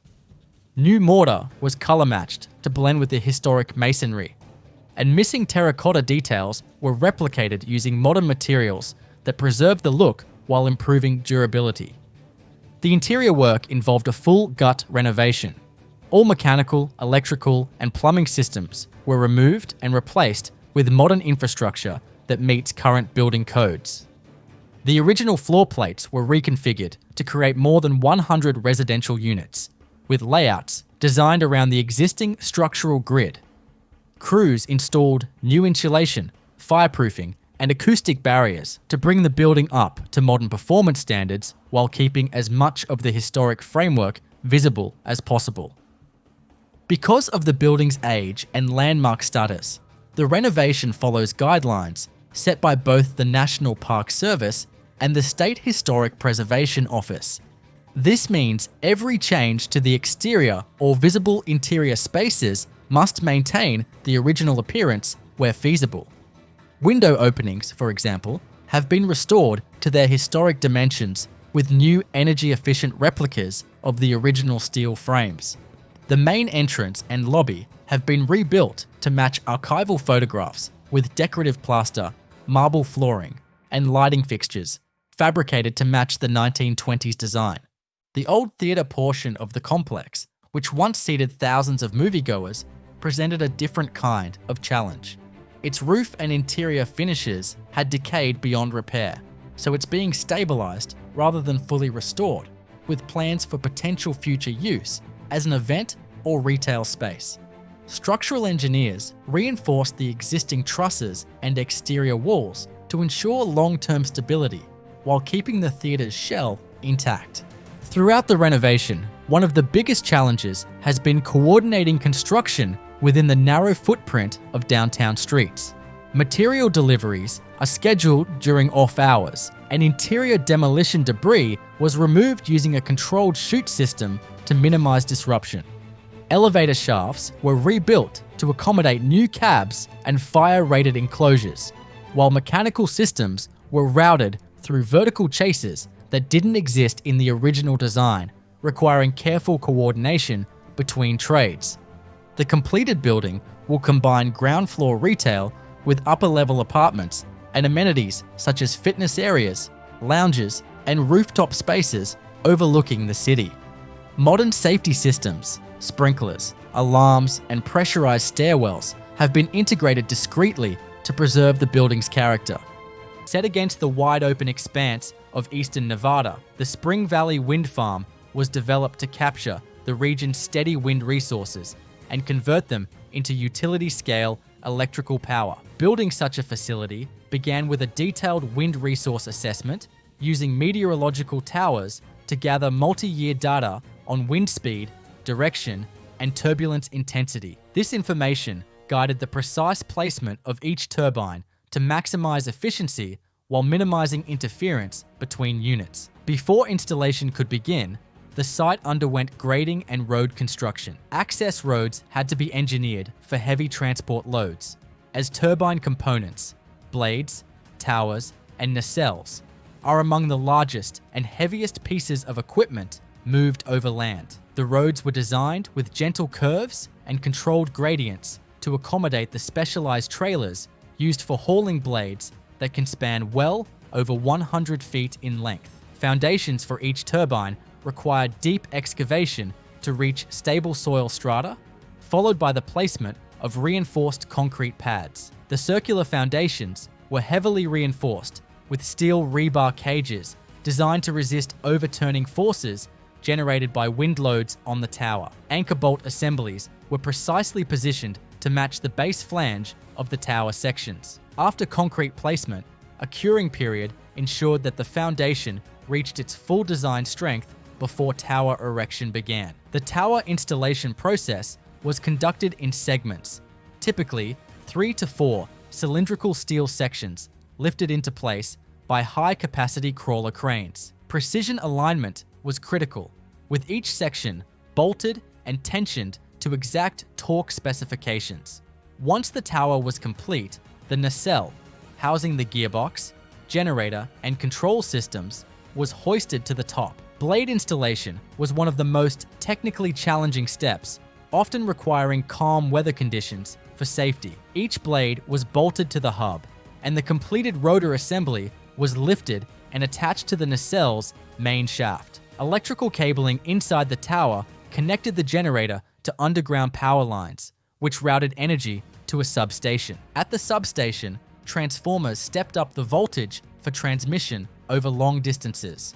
and control systems monitored the performance of each turbine in real time. Data from sensors on the nacelle and blades fed into a centralized control center, allowing operators to adjust blade pitch and yaw to optimize energy capture. When fully operational, the Spring Valley Wind Farm stood as a coordinated network of mechanical and electrical systems, engineered to operate reliably in the region's unique wind patterns and contribute clean, renewable power to Nevada's grid for decades to come. Situated Victory Block G, better known as the 23, is one of those buildings that marks a turning point for a city.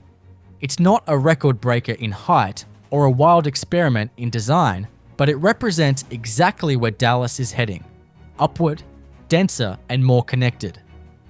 Sitting right in Victory Park, the 23 is a 23-story mixed-use tower that's helped turn the area from a collection of parking lots and event venues into a real neighborhood where people actually live, work, and spend their weekends. The building was designed to bring together everything that defines an urban lifestyle in one vertical structure. The lower levels are packed with restaurants and shops that open straight onto the sidewalks, creating a steady flow of people around the block instead of dead frontage or closed facades. Above that, offices and shared spaces fill the midsection. And on top, the residential floors stretch into the skyline with floor-to-ceiling glass panels that look out across downtown. The roof deck and amenity level are built like a resort: pools, lounge areas, outdoor kitchens, and enough open air to make you forget you're in the middle of a city. What makes the 23 stand out isn't a single architectural trick, but how solidly it's put together. The tower's core and podium were engineered for strength and balance, using a concrete frame that supports wide spans and open layouts. Every square foot had to account for the challenges of Dallas weather: intense heat, heavy storms, and shifting ground conditions. That meant an envelope designed for thermal efficiency, layered glazing to cut down on heat gain, and structural systems that could handle both wind load and vibration from nearby traffic. Victory Park itself adds to the story.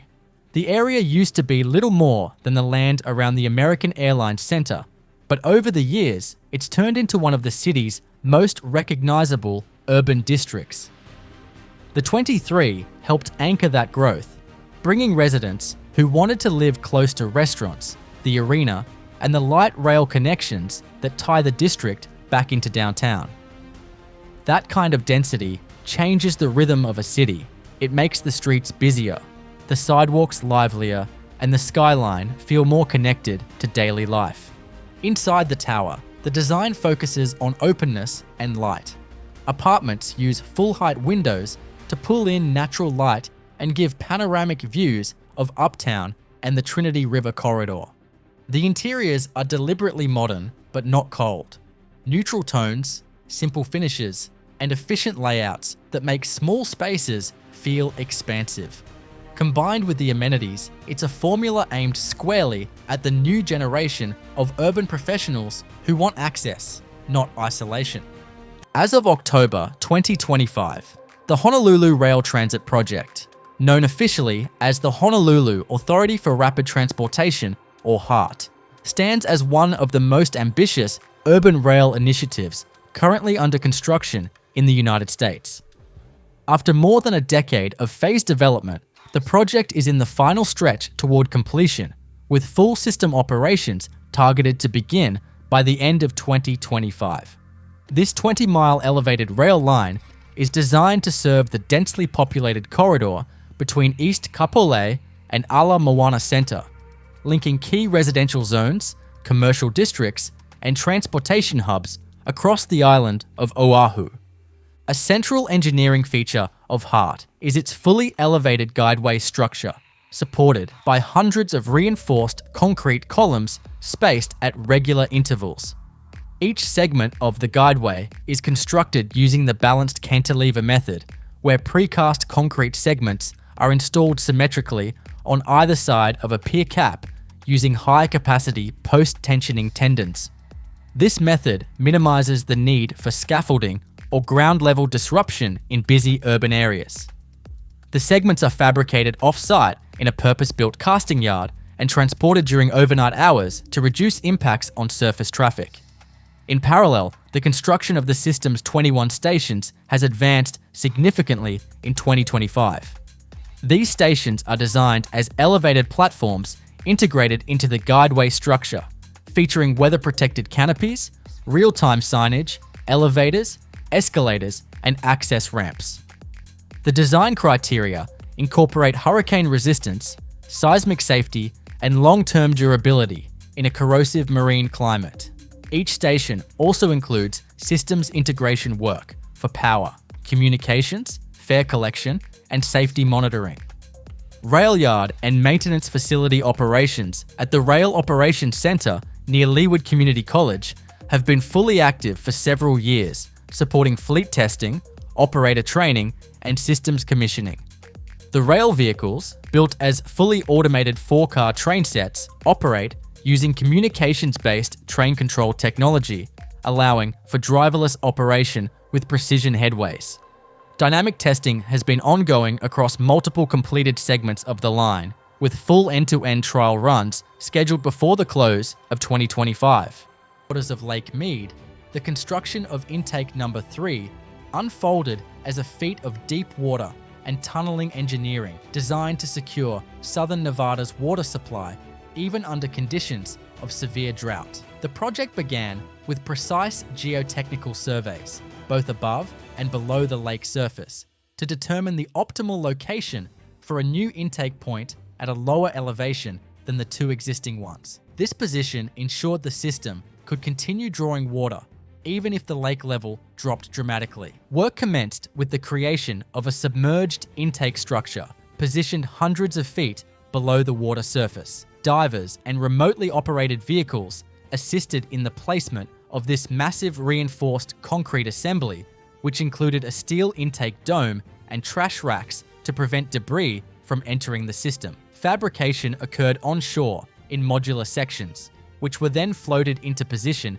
and carefully lowered using marine cranes and barges equipped with winch systems. Simultaneously, crews on land began excavation of a deep access shaft on the shoreline. This vertical shaft extended down through layers of volcanic rock and sediment, eventually connecting with the horizontal tunnel that would link the shore facilities to the intake structure. Tunnel boring machines, designed for hard rock excavation, advanced slowly beneath the lakebed, maintaining constant pressurization to prevent water ingress. Spoil from the tunneling operation was hoisted up the shaft, while continuous ground monitoring ensured stability and alignment. The tunnel lining consisted of precast concrete segments assembled in place behind the tunneling shield to create a watertight passage. Each segment was fitted with gaskets and sealed to withstand the hydrostatic pressure from the overlying lake. As the boring progressed toward the submerged intake,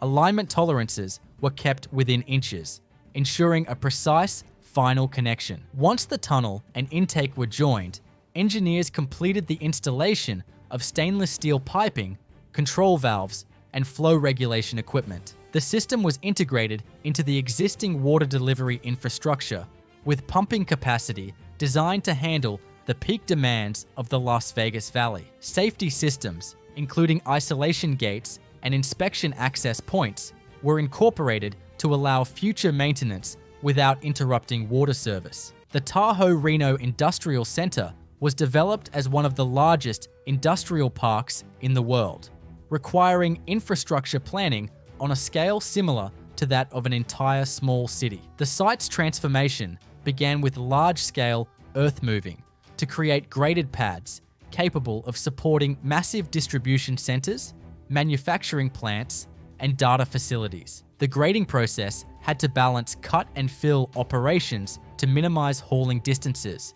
with engineered slopes and retaining structures where topography changed abruptly. Road construction formed the backbone of the development. A network of wide, heavy-duty roadways was built to accommodate high volumes of tractor-trailer traffic, with asphalt pavement designed for significant axle loads and turning stresses at intersections. The roadway system included multiple access points to Interstate 80, requiring coordinated design with state transportation agencies to meet highway safety and capacity standards. Utility infrastructure installation was carried out in parallel with site grading. Water supply lines, sanitary sewer systems, and stormwater drainage channels were laid out to serve multiple parcels while maintaining flexibility for future expansion. Electrical distribution was a critical component, as the park's intended tenants, particularly data centers, require extremely high and stable power capacities. Substations,